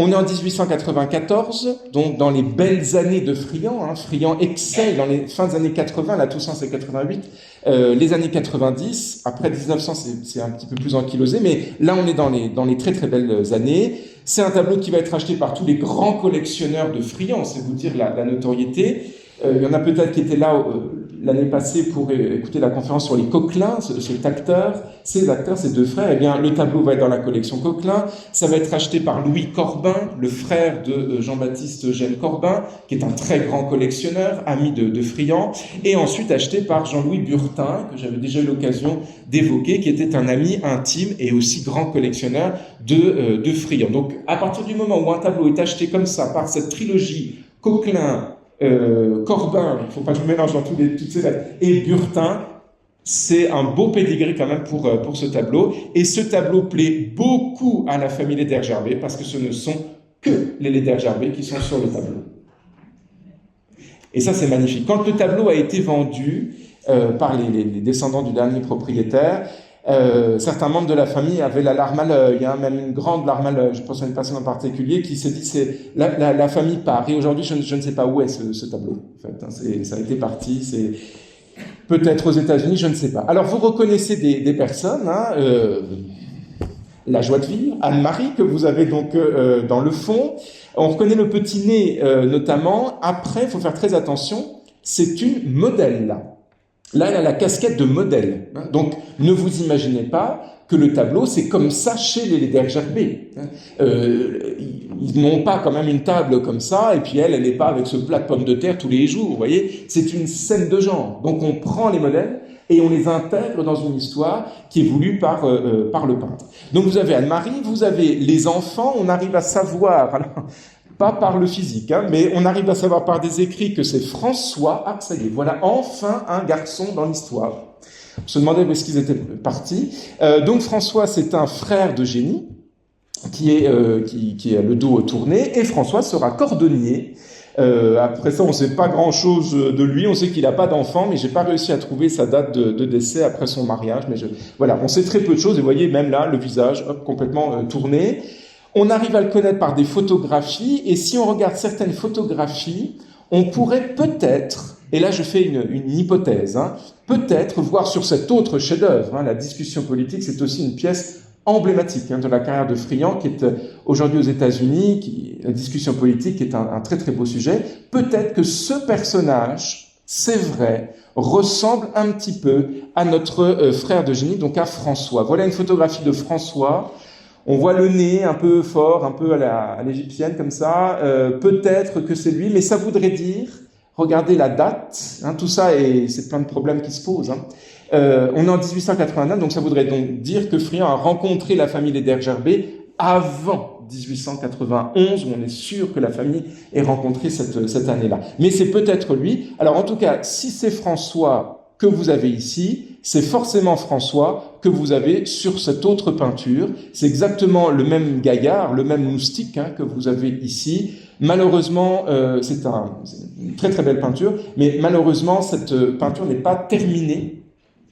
Elle est conservée donc dans les réserves du musée des Beaux-Arts. Ça serait une très belle chose à exposer au musée, mais c'est compliqué parce qu'il y a du fusain aussi. C'est un mélange d'huile et de fusain d'un pêcheur construisant une barque, si vous voulez. Donc là aussi, si c'est François, je mets encore un conditionnel, si c'est lui, il a servi aussi à ce modèle. Alors si je reviens à notre scène, vous allez avoir ensuite toutes les sœurs qui sont présentées. Vous avez Jeanne, la 7e des sœurs, qui est dans le fond, qui a très faim apparemment, parce qu'elle regarde avec amour et en même temps presque, je sais pas, pas tristesse, mais enfin bon, elle a un regard très particulier sur le plat de pommes de terre. On va revenir dessus parce que c'est une femme qui a beaucoup compté dans la production artistique de Friant. Dos au mur, vous avez Ernestine, qui est présente, que l'on reconnaît aussi très bien avec les photographies. Et puis vous avez la fameuse tante Nini, Eugénie, qui est au premier plan, avec un vêtement rouge, que vous allez retrouver peut-être sur une autre peinture, un très très beau jeu de lumière sur la chevelure, qui est en train de tenir, tout le monde s'imagine que c'est la fille d'Eugénie. Ben non, parce que Eugénie n'a pas eu d'enfant, mais elle s'appelle Eugénie quand même. Vous voyez, ça c'est les... Il y a plus d'un âne qui s'appelle Bertrand, il y en a plus d'un aussi qui s'appelle Eugénie, et c'est Eugénie Thomassin. Eugénie Thomassin, c'est la fille d'une autre sœur qui n'est pas sur le tableau. C'est donc une nièce d'Eugénie, d'Ernestine, de Jeanne. C'est la fille de Maria, dont on va reparler, qui avait épousé donc Thomassin, d'où le nom de cette petite gamine qui a 4 ans cette année-là. Donc voilà toute la famille. Je vous remonte les visages et la qualité quand même tout à fait esthétique et merveilleuse des coups de pinceau qu'on arrive à voir, qui donne aussi cette matérialité au mur. Hein. On est là pour évoquer une famille des plus modestes. Donc on va aller chercher ces faciès que Friant connaît très très bien. Bon. Vous avez une autre peinture qui est très connue aussi, qui a eu une grande notoriété suite à 2016-2017 à l'exposition au Musée des Beaux-Arts, c'est Premier Assaut. Tout est dans le titre, Premier Assaut. Bon. On est en 1893, donc on est toujours dans les très très belles années de la production de Friant. Vous regardez le tableau, vous dites, bon d'accord, Eugénie, il voit des Eugénies partout, celui-ci. Est-ce que ça ressemble à Eugénie? Oui, bon, derrière, il y a des filles, il y a un garçon, etc.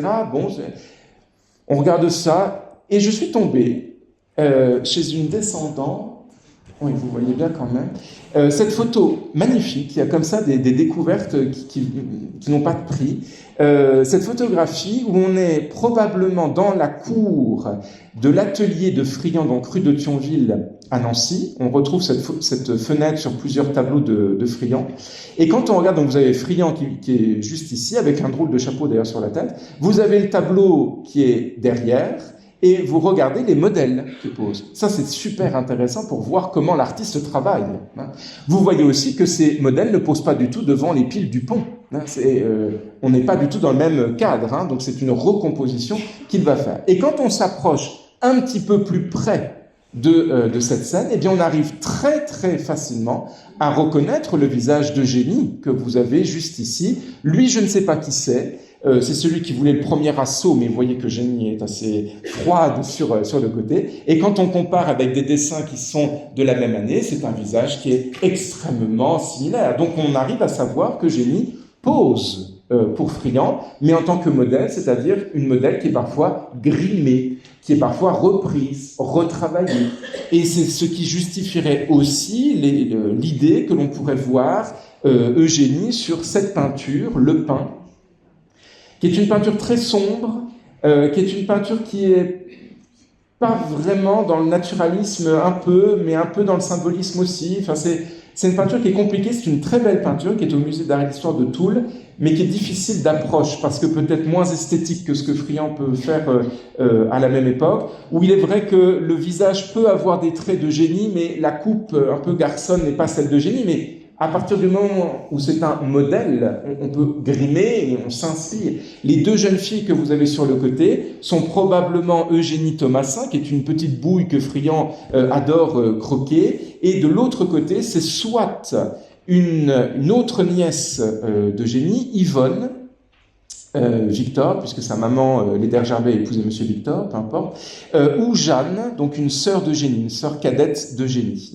C'est vrai que le visage peut faire penser un petit peu aux deux. En tout cas, il y a une inspiration de cette famille, de ces filles, du côté Léder Gerbet. Alors ça, c'est une... Vous voyez, je mets des points d'interrogation, c'est en questionnement. Là, on est sûr, archi sûr, qu'il s'agit d'Anne-Marie, vous l'avez reconnue. Anne-Marie, donc née Adler, épouse Laurent Léder Gerbet, la maman de toute cette fratrie, avec ce magnifique tableau, Les Souvenirs. Les Souvenirs, c'est une pièce très lumineuse. Alors, c'est vrai que quand on passe de ça à ça, on se dit waouh, c'est pas le même pas, c'est pas la même époque. Ça c'est 91, ça c'est 94. Vous voyez, c'est la même décennie, hein, mais ça montre aussi l'aspect pluriel de la production. Et donc Les Souvenirs, c'est le premier tableau où on est sûr de voir le contact avec la famille Léder Gerbet. On est sûr. Ça c'est Anne-Marie qui pose. 91. Premier contact donc avec cette famille, vous retrouvez le même visage, les bras ont été modifiés, ils sont plus grands, même le corps de cette femme est beaucoup plus grand qu'Anne-Marie, mais c'est le visage d'Anne-Marie qui avait 53 ans à ce moment-ci, mais on fait attention, 53 ans à la fin du 19e, ce n'est pas 53 ans aujourd'hui, d'autant plus que cette femme a connu beaucoup d'étapes dans sa vie, mais c'est pas le sujet aujourd'hui. Et puis si on regarde un petit peu derrière, eh bien on pourrait voir, ça colle très très bien avec les dates, à des neveux, à des nièces, sauf que comme ils sont un peu de profil, un petit peu de dos, là aussi c'est plus difficile. Mais de ce côté-là, on pourrait bien voir Jeanne aussi, hein, Jeanne, une fille d'Anne-Marie, une sœur d'Eugénie, des petits neveux aussi qui traînent comme ça sur le coin. Voilà, donc encore une fois un tableau familial. Cette Anne-Marie, elle va faire couler beaucoup de peinture chez Émile Friant. Je vous montre encore une autre peinture. Malheureusement, on ne la connaît que par le prisme d'une photographie, cette peinture. Donc si cette peinture est chez vous, faites signe, qui s'appelle Le Bon Chien. Déjà, j'adore la tête du chien que vous avez ici. C'est vraiment un bon petit gars. Voilà, il a la tête levée. Et quand vous regardez donc les femmes qui sont sur le côté, peut-être qu'elle aussi, ça pourrait être une Léder Gerbet. En tout cas, elle, vous avez les mêmes bras. On a des dessins, les mêmes bras que sur Les Souvenirs. Donc une inspiration de cette femme âgée, ridée, très important pour le naturalisme. Une femme fatiguée qui va même inspirer la fièvre. Ça, on le sait par des écrits, notamment. Alors, pareil, difficile à reconnaître précisément Anne-Marie, mais quand on a la fièvre, on n'est plus tout à fait soi-même. Là aussi, c'est un tableau qui, malheureusement, n'est connu que par cette photographie noir et blanc, qui était dans la collection Corbin. Et puis, on arrive à la retrouver, quand je regardais tout le catalogue, là, raisonné de Friant, on arrive aussi à la retrouver dans ce très, très beau tableau. Un petit bijou, ce tableau qui est Retour d'enterrement. Qui est une pièce de musée, hein, ce tableau, qui est daté donc du tout début du XXe siècle, vers 1902. Quand vous regardez cette femme, on reconnaît là beaucoup plus le physique d'Anne-Marie, un peu petite, trapue, le noir, dont je parlais encore tout à l'heure. Regardez le visage, et si on compare avec le visage que vous avez ici, un visage un petit peu rond, avec quelques traits droits, c'est aussi une inspiration que vous avez donc d'Anne-Marie. Faites attention, c'est pas parce qu'elle est en noir que Anne-Marie là est en deuil. Hein. En 1902, son mari est toujours là, donc c'est une inspiration d'une vieille femme qui pourrait perdre son mari, et donc Friant s'en inspire pour cette scène de genre. Alors la peinture, c'est une chose, grande inspiration prise chez les Léder Gerbet, mais vous avez aussi les gravures, puisque Friant, en plus d'être peintre, est un très grand graveur. Un des plus grands graveurs d'ailleurs du début du XXe, avec donc la grand-mère. où vous avez donc Anne-Marie qui pose avec une jeune fille. On ne sait pas exactement qui est cette jeune fille. Enfin, on peut avoir quelques doutes sur cette jeune fille, ou encore cette vieille femme que vous avez ici, que j'identifierai assez facilement comme étant Anne-Marie Ledergerbet. Donc vous voyez voilà, une production assez importante. Où est Laurent dans l'affaire? Où est le mari d'Anne-Marie? Il n'est pas là. Eh ben non, il n'est pas là. Il a toujours manqué de temps et de patience pour s'immobiliser quelque temps devant le peintre. Ces séances de pause, ça dure des heures et des jours. Pendant une semaine, on vient poser pour l'artiste. Laurent, il a autre chose à faire. Laurent, il faut qu'il construise sa maison en bois, il faut qu'il fasse tout un tas de trucs. Donc le père exit. La mère est présente. Et moi, je me pose la question à savoir si l'entrée dans la famille Ledergerbet, c'est pas plutôt par cette femme, par Anne-Marie, que par le biais d'Eugénie. Est-ce que le peintre naturaliste qui était Émile Friant, voilà donc ces visages, ces faciès d'Anne-Marie qui sont quand même très très présents dans l'œuvre de Friant, et peut-être est-ce par elle que la rencontre avec la famille Ledergerbet arrive, peut-être que c'était une femme qui se promenait aussi souvent sur le sport nautique, etc. Donc voilà, c'était la question que je voulais avec laquelle vous faire réfléchir. Alors, j'essaie de ne pas perdre trop de temps. Le diptyque, donc c'est ce fameux tableau que vous connaissez probablement, qui est une pièce vraiment très très importante de la carrière de Friant, qui date toujours des mêmes années, 1895, qui était une œuvre conçue pour les grands salons de l'hôtel de ville. Hein. Vous voyez le grand salon, vous voyez les deux tableaux qui sont dans le fond avec le petit personnage avec son échelle. C'est probablement Friant qui s'apprête à droite là, qui s'apprête à poser les tableaux. Bref, donc un cycle qui est quand même assez important d'être dans la maison communale, ce n'est pas rien. Et encore une fois, quand on regarde ce tableau, c'est toute la famille Ledergerbet qui pose pour ce tableau. On n'est pas trop sûr encore de certaines identités. En tout cas, vous retrouvez toujours la fameuse Anne-Marie. Alors attention, c'est pas forcément parce qu'il y a une femme âgée que c'est Anne-Marie, mais là en tout cas ça colle très très bien. Cette Anne-Marie donc est entourée d'une nuée de bambins, d'enfants, de jeunes filles, etc. Vous avez cette trombinette, cette bouille qui est Eugénie Thomasin, donc celle que vous avez vue tout à l'heure, la nièce d'Eugénie qui a 5 ans à ce moment-ci, qui est toute contente comme ça que sa maman, puisque c'est Maria que vous avez ici de dos, c'est bien dommage, je salue la descendance de Maria, qui est en train donc de lui faire une petite couronne de fleurs jaunes. On a retrouvé des photographies, j'ai retrouvé des photos à Metz préparatoires, probablement, où on a donc dans le jardin du sport nautique, du commandant Larguillon, toute cette scène de pause qui va se faire. Vous avez donc cette femme de dos avec une très belle chute de robe, etc. Et puis cette bouillotte-là, extraordinaire, de cette Nini Thomasin, ce qu'on appelait aussi Nini, décidément qu'est-ce qu'il y a comme Eugénie là-dedans. Et puis sur l'autre panneau, on arrive à reconnaître aussi Eugénie, donc la vraie, entre guillemets, celle de Friant, qui a 20 ans à ce moment-ci, encore avec cette tenue rouge, donc elle devait porter souvent quelque chose en rouge pour inspirer Friant. Et puis sur le côté, on arrive à savoir par Louis Mélion qu'il y a donc Eugénie, Maria, sa petite-fille, enfin sa petite-fille dans le sens sa fille qui est petite, et son mari Joseph. Et quand on regarde le nombre de personnages masculins, il n'y a pas trop le choix, donc Joseph, vous l'avez tout à droite, et quand on regarde avec attention, et on a fait ça dernièrement avec le descendant, quand on regarde le visage du jeune homme qui est juste à côté, qui est très beau, moi je trouve qu'il fait assez caravagesque, on a l'impression de voir les têtes du début de l'œuvre de Caravage, eh bien vous avez le fils de Joseph, qui s'appelle Joseph II, aussi Joseph, et quand vous regardez les photographies, et quand vous regardez le visage, il y a quand même une ressemblance assez troublante. Donc on aurait la famille de Maria, Eugénie, la grand-mère, Anne-Marie, qui seraient présentées sur ces tableaux. N'oublions pas, ce sont des scènes de genre, ce ne sont pas des portraits, donc on peut rechanger un petit peu les traits. On trouve également des filles, je suis obligé d'aller un peu plus vite pour pas qu'on soit là jusqu'à 15h30, on peut retrouver d'autres filles, notamment de Caroline. Caroline, c'est une autre sœur d'Eugénie, qui avait épousé un Victor. enfin Monsieur Victor, et donc vous avez encore une Eugénie, décidément, les Eugénies dans la famille, où vous avez donc ici une photographie d'Eugénie Victor, et à gauche, donc un tableau chef-d'œuvre qui est aux États-Unis, là ça a été vendu par Friand aux États-Unis, qui s'appelle Chagrin d'enfant, et on le sait qu'il s'agit donc de Jeanne Mouchel, je ne sais pas trop qui est cette femme, à gauche, la plus âgée, et qui tient dans ses bras Eugénie Victor. Alors quand on ne sait pas qui est la famille Victor, quand on n'arrive pas à savoir, quand on n'a pas gratté du côté d'Eugénie, on se dit qu'Eugénie Victor, c'est qui, on ne sait pas. Et c'est très touchant parce que Eugénie Victor, elle est morte, elle est décédée en 1897, l'année d'exécution du tableau, et elle est décédée à 5 ans, Eugénie Victor.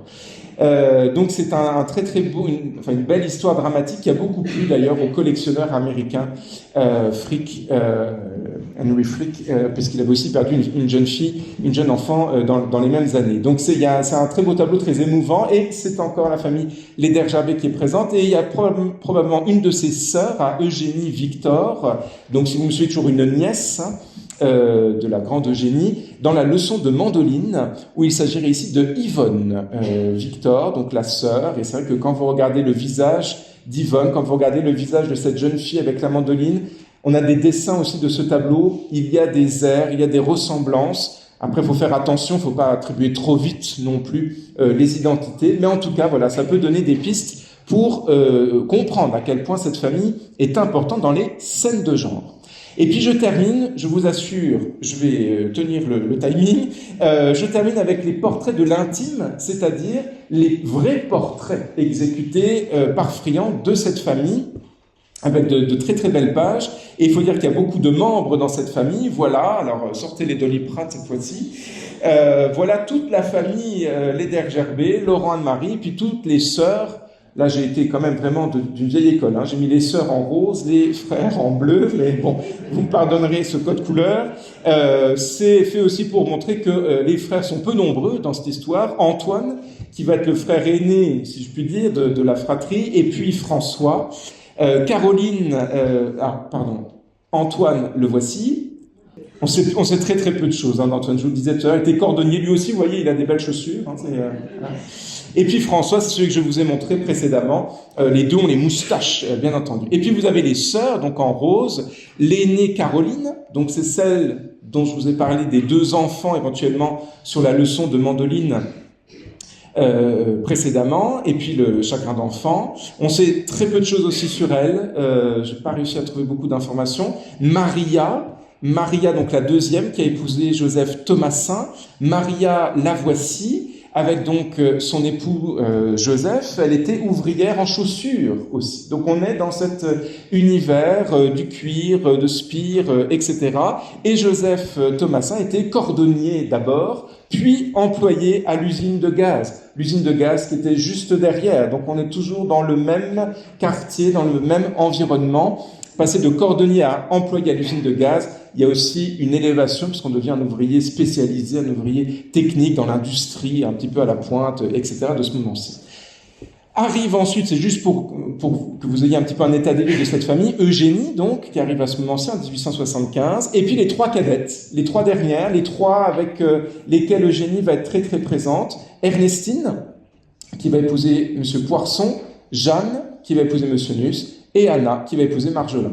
Je vous assure que travailler sur la famille Ledergerbe, c'est compliqué, hein, parce que toutes les sœurs se mariant, toutes les sœurs changent de nom, elles n'ont quasiment que des filles qui changent de nom, enfin, c'est compliqué hein, de travailler tout ça, mais bon. Alors Ernestine, elle avait un caractère plus doux que les deux autres. Elle était aussi, donc, comme je vous disais, piqueuse en chaussures. Elle a épousé un cordonnier, Eugène Poirson, donc on reste dans le même univers.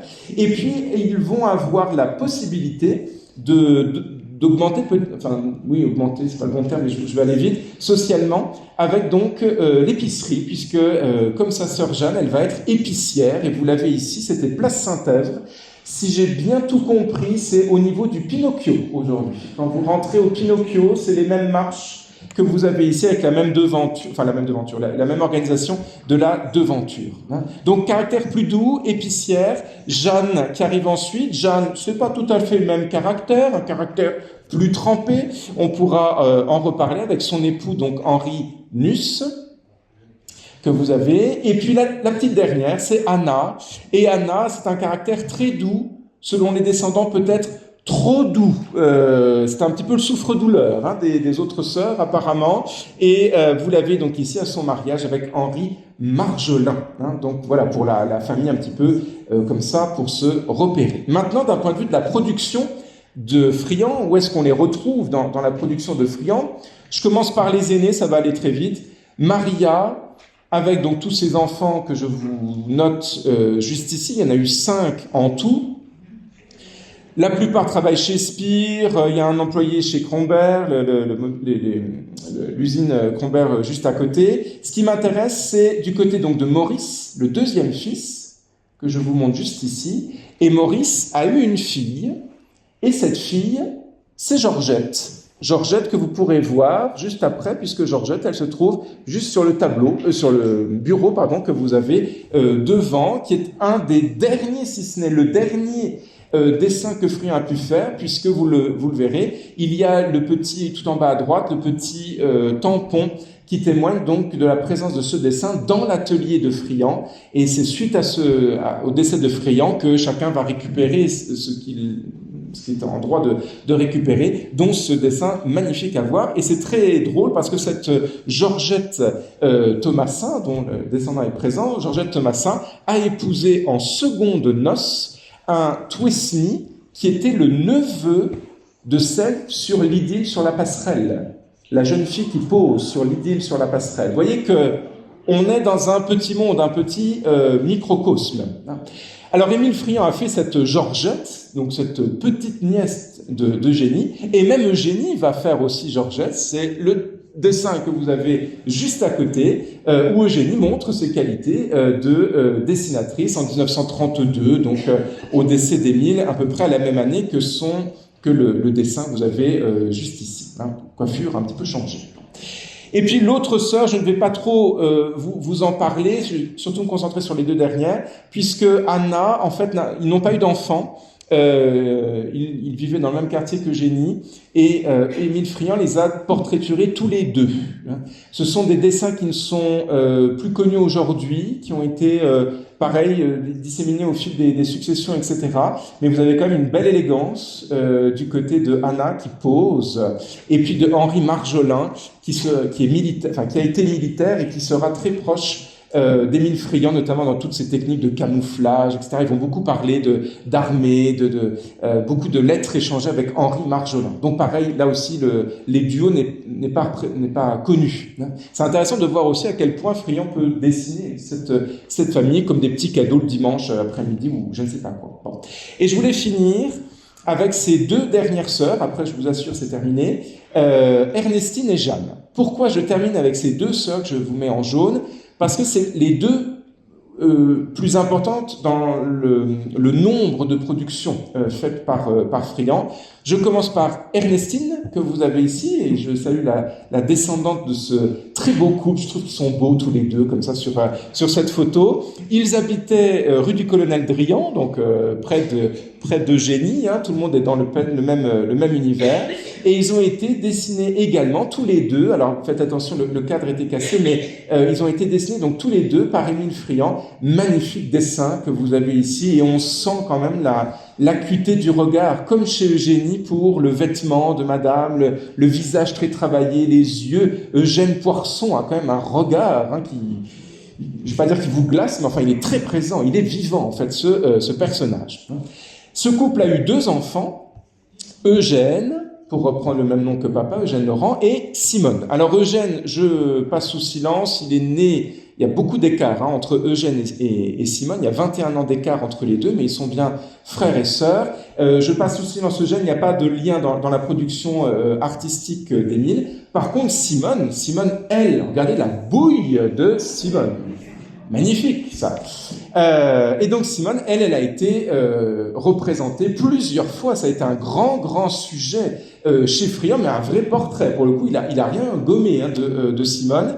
Elle va beaucoup voyager aussi avec Monsieur Friand dans Paris. Il y a une lettre où elle monte à la Tour Eiffel avec Émile Friand. Vous imaginez le souvenir de cette gamine. C'est cette gamine que l'on retrouve aussi dans La Mauvaise Soupe, qui est une gravure que l'on retrouve assez fréquemment dans la production de Friand, ou encore dans ces estampes, colorées ou non, Rire d'enfant, où on retrouve aussi le même visage, le même sourire éclatant de cette Simone qui a l'air d'être une joie de vivre incarnée, cette Simone. Et cette Simone pose également pour une peinture dans La Petite Jardinière, qui est une peinture, alors, du début du XXe siècle, les années 1920, on a du mal peut-être à reconnaître le naturalisme de Friand, mais c'est elle qui pose dans le jardin d'Eugénie, dans le jardin de Malzéville. Donc là, il y a la personne, mais il y a aussi le cadre dans lequel cette personne se trouve, qui est inspiré de la réalité. Cette Simone va également inspirer plus en amont la Moselle, l'allégorie donc de la Moselle, ce petit bout de chou que vous avez de rendu par le poilu à la France. On est en 1917 dans cette image où on souhaite le retour de la Moselle. N'oublions pas que Dieuze, la terre de Friand, est en Moselle, si je puis dire, à ce moment-ci. Et comment on sait que c'est la Moselle? Parce que vous avez la cathédrale de Metz en contrebas. Vous voyez, entre les deux personnages. Je n'ose plus activer le pointeur, mais vous avez vous voyez pas grand-chose là, mais c'est la cathédrale de Metz qui est représentée. Et c'est donc cette Simone qui va, je vous la montre là, c'est un peu la cousine, voilà, vous avez les deux là, presque côte à côte. Cette Simone va être aussi représentée par Eugénie, et là vous avez un très très beau dessin dans la descendance qui représente donc cette Simone, et c'est Simone qui va acheter la maison d'Eugénie, donc il sera inhumé avec son mari dans la tombe que je vous ai montrée tout à l'heure à Malzéville. Ça sera Simone Perrat après coup. Donc on voit voilà les parents. Eugène à droite, tout à droite, et Ernestine, donc les parents de Simone, qui n'est pas sur la photo. J'aime bien cette photographie, parce qu'on a l'impression de voir, vous savez, les joueurs de cartes type Cézanne, ça fait très peinture, cette photo, et je me demande même si c'est pas Friand, vous voyez, qui pouvait prendre ce genre de photo pour lui inspirer des compositions. Là, ça paraît peu probable vu la date, mais pourquoi pas après tout. Et je termine donc avec la femme qui est juste dans le fond, là, c'est Jeanne, celle qui est en plein milieu de la photographie, avec son époux Henri. C'est la dernière sœur que je voulais évoquer avec vous, celle qui a un caractère plus trempé, cette Jeanne. Et d'ailleurs, vous la voyez ici à sa communion avec Anna. Déjà, Jeanne, elle a une tête un peu fermée, un petit peu bougon. Apparemment, Jeanne, elle chanchonnait très fréquemment, mais Jeanne est très belle. Jeanne est très très belle, et elle va énormément inspirer Friand. Et il est vrai que quand vous regardez ses dessins, on est sous le charme. Moi, je suis amoureux de Jeanne. Elle a un visage extraordinaire, et Jeanne se plaint. Jeanne se plaint des séances de pause très longues, trop longues pour tout ça. Elle en a marre, et elle l'écrit. Et sa mère, sa mère relate tout ça. Pourtant, le résultat est quand même plutôt pas mal. Voilà un dessin qui est au musée des Beaux-Arts de Bordeaux, que j'identifie comme étant Jeanne. On reconnaît très facilement ce faciès. L'étude, c'est aussi un grand sujet chez Émile Friand. Et le visage est toujours, un peu comme Eugénie, qu'on a vu tout à l'heure, l'élément dominant de la production de cet artiste, ne serait-ce que par ces petits croquis comme ça, enfin croquis, c'est déjà quand même très bien fini, mais de ces petites études. Il en fait en dessin, mais il en fait aussi en peinture, bien entendu, avec cette petite étude, toute mignonnette. La photo ne rend pas très bien la qualité de cette étude, mais l'étude est vraiment très très belle, tout comme ce joli portrait adossé au chambranle d'une fenêtre. Tableau, c'est dommage qu'il n'ait pas terminé parce qu'elle en pouvait plus. Elle en pouvait plus de poser. Et elle disait ça à sa fille, puis à sa petite fille. C'était trop long, j'en avais marre. Du coup, Friand a fait quoi? Friand a terminé quand même en signant. Vous voyez, c'est la signature Friand. Mais on comprend que c'est pas terminé, que Friand aurait voulu aller plus loin, mais elle en avait marre. Et c'est vrai que quand on voit le visage, ça peut durer des heures et des heures. C'est entre 3 et 5 heures par jour, pendant 6 jours, pour celui-là. hein. Donc c'est quand même très très long.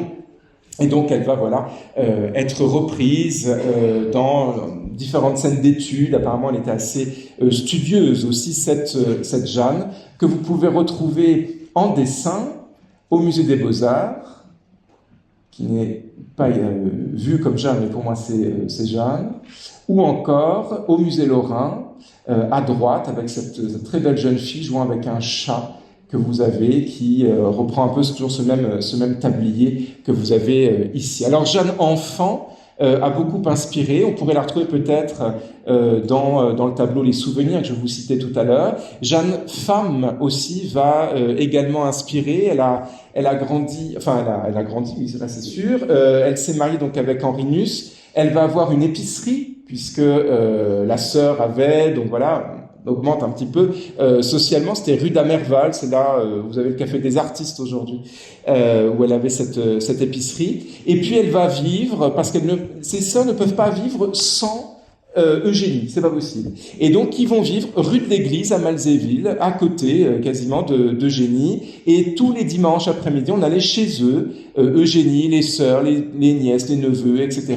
Passer le dimanche, Friant a été chez eux également, et compagnie, et on les retrouve donc ici, comme les autres sœurs avec leur mari, portraiturées par Friant. Là aussi, ce sont des dessins qui ne sont plus localisés aujourd'hui. Et j'adore Jeanne, et je me permets, avec l'accord de sa chère arrière-petite-fille à qui je pense, de vous montrer cette image parce que c'est une femme qui est décédée en 1981, dans sa 99e année, et qui a laissé beaucoup de témoignages à sa fille. Donc on sait beaucoup de choses aussi par elle et par sa fille notamment, qui a été un grand leitmotiv chez Friant, Suzanne, qui est morte en 2000. Vous avez donc sur la photo à droite, vous avez donc Jeanne et sa fille. J'adore les flots dans les cheveux, comme ça, les rubans, etc. On est en 1916 pour cette photographie. Et 1916, c'est également l'année où Friant donc, a dessiné cette Suzanne Nuss. Donc vous voyez, ce sont des petits portraits, des portraits de l'intime, comme ça, qui ont été exécutés par le dessinateur de la famille, vous voyez, par l'oncle. Vous voyez, c'est un peu cette image-là qu'il faut avoir. Et de portraits, on reprend ces visages pour en faire des scènes de genre, avec Bambino, que vous avez ici, rien à voir avec Dalida, mais vous avez la grand-mère et la petite-fille, au final, hein, c'est le duo que vous avez là, Anne-Marie et Suzanne qui posent. Regardez les visages qui sont très émouvants de regarder ces visages et ce lien. L'étude, encore, avec la page d'écriture, où vous avez Jeanne, la maman, et Suzanne, donc la sœur d'Eugénie et la nièce d'Eugénie, qui sont en train de poser à l'étude. On a plusieurs dessins préparatoires, on retrouve toujours la grande chevelure, le petit ruban dans les cheveux, etc. Peut-être elle, je vous le disais tout à l'heure, peut-être elle qui pose ici face à Anne-Marie, sa grand-mère, peut-être, on n'en est pas sûr. J'avais retrouvé chez une descendante ce dessin de Friant, cette espèce de caricature où Jeanne, donc la femme qui est en haut là, est en train de pleurer une lettre sur laquelle vous arrivez peut-être à lire SN, Suzanne Nuss, parce que Suzanne, qui va épouser Monsieur Nuss, était tout le temps en goguette, et la maman pleurait de ne pas avoir des nouvelles en fait de sa fille, d'où le fait une bonne fête. Vous voyez, super bonne fête, mais elle n'est pas là. Bon, bref, voilà, c'est une petite caricature signée Friant. Vous avez la signature en bas à droite. Alors cette Suzanne va également être prise comme source d'inspiration pour cette estampe qui est très connue, qui s'appelle Les Fiancés, qui représente donc Suzanne. Et je voulais finir par cette branche-là avec Louis Mélion. Louis Mélion, avec qui j'ai commencé cette conférence. Ils se sont mariés en 1927. Friant a travaillé cette esquisse des fiancés à l'hiver 27, et donc il a livré cette estampe en 1928. On est dans un cadre qu'on n'a pas identifié aujourd'hui, mais dans un cadre de la nature au sens très très large.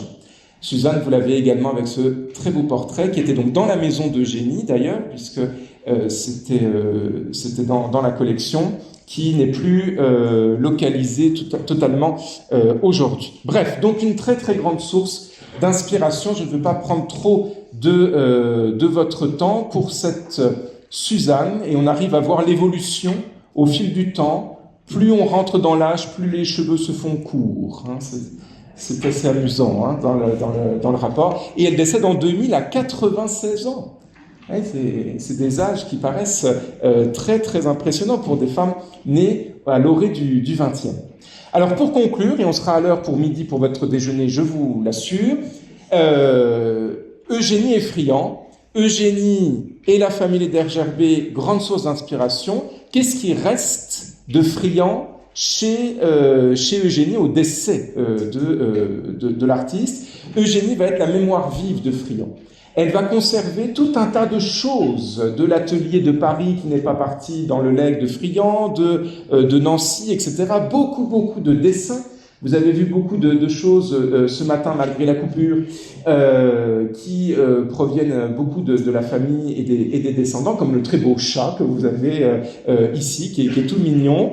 Vous avez eu pas mal d'études également de Friant qui ont été conservées par Eugénie, comme cette étude pour un vase sur un carton. Quand j'ai trouvé ça, c'était coincé entre deux feuilles, je vous raconte pas le truc, mais c'est une très très belle pièce de Friant, en tout cas pour l'impact de la lumière. On s'imagine, moi je m'invente toujours des histoires, mais j'imagine Émile Friant peindre ça, et le rapport à la lumière dont je vous parlais tout à l'heure, hein, qu'il a appris à Eugénie, bah tu vois là, si tu mets un peu de lumière sur le vase, ça donne tout de suite la rondeur, etc.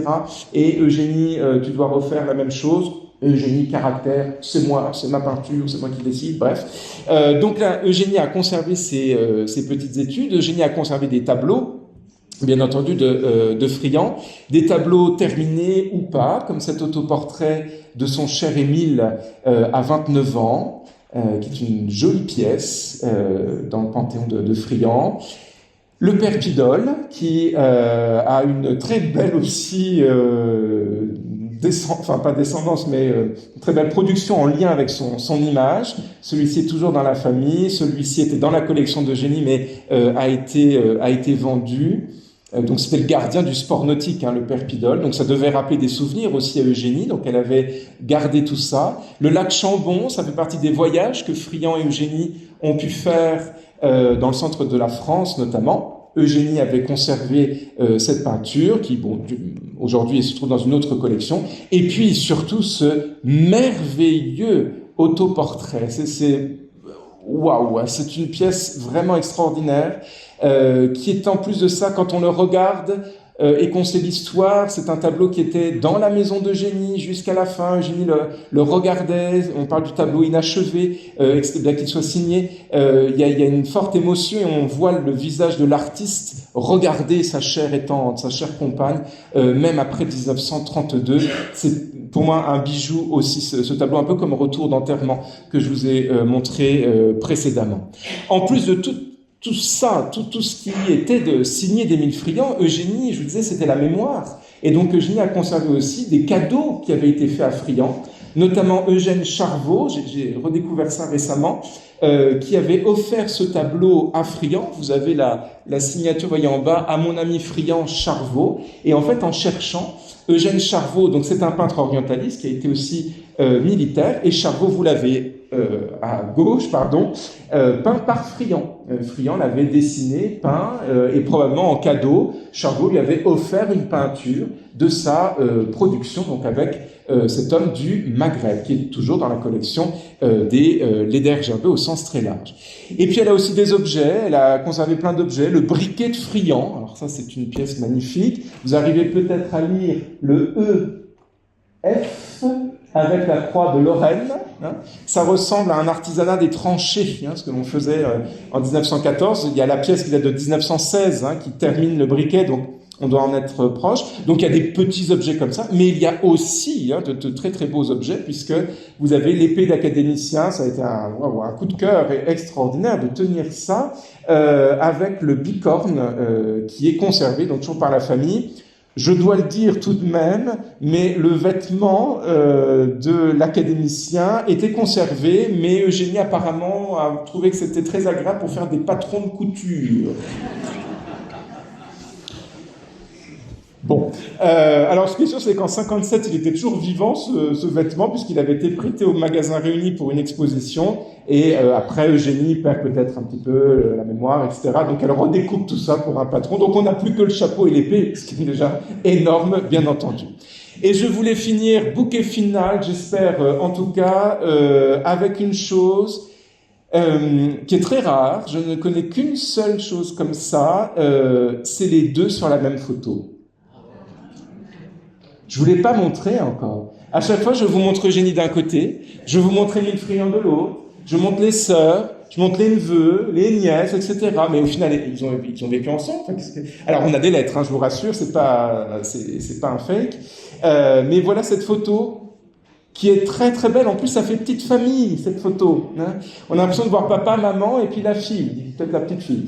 Alors, en fait, c'est plus une petite nièce, hein, puisque vous avez donc Eugénie, vous la reconnaissez avec cette très belle fourrure. Je ne vais pas dire que c'est de la Zibeline Worth, mais vous reconnaissez Émile Friand, on est à la fin de sa vie, hein, on est vers 1931, et puis la petite Janine Mélion, donc une nièce d'Eugénie qui est représentée juste ici. Le cadre, on ne sait pas très bien où on est, peut-être le jardin d'Eugénie à Malzéville, on ne sait pas très très bien, il faudrait un plan un peu plus large de tout ça. C'est une très très belle photo, et je voulais vous terminer avec cette image-ci, parce que c'est une femme discrète, hein, je l'ai beaucoup dit dans la présentation, qui gravite dans l'environnement de l'artiste, mais elle est si discrète qu'on n'a qu'une seule photo d'elle avec Émile Friand. C'est une femme qui a beaucoup marqué l'artiste, cette famille a beaucoup marqué l'artiste, et c'était en tout cas le but pour moi, j'espère que vous l'avez aussi perçu comme ça, un vrai hommage qui est rendu à Eugénie, à la famille Ledergerber, pour avoir fortement inspiré cet artiste dans toute cette production, du naturalisme jusqu'à l'académisme. En tout cas, merci Eugénie. Merci à vous en tout cas pour votre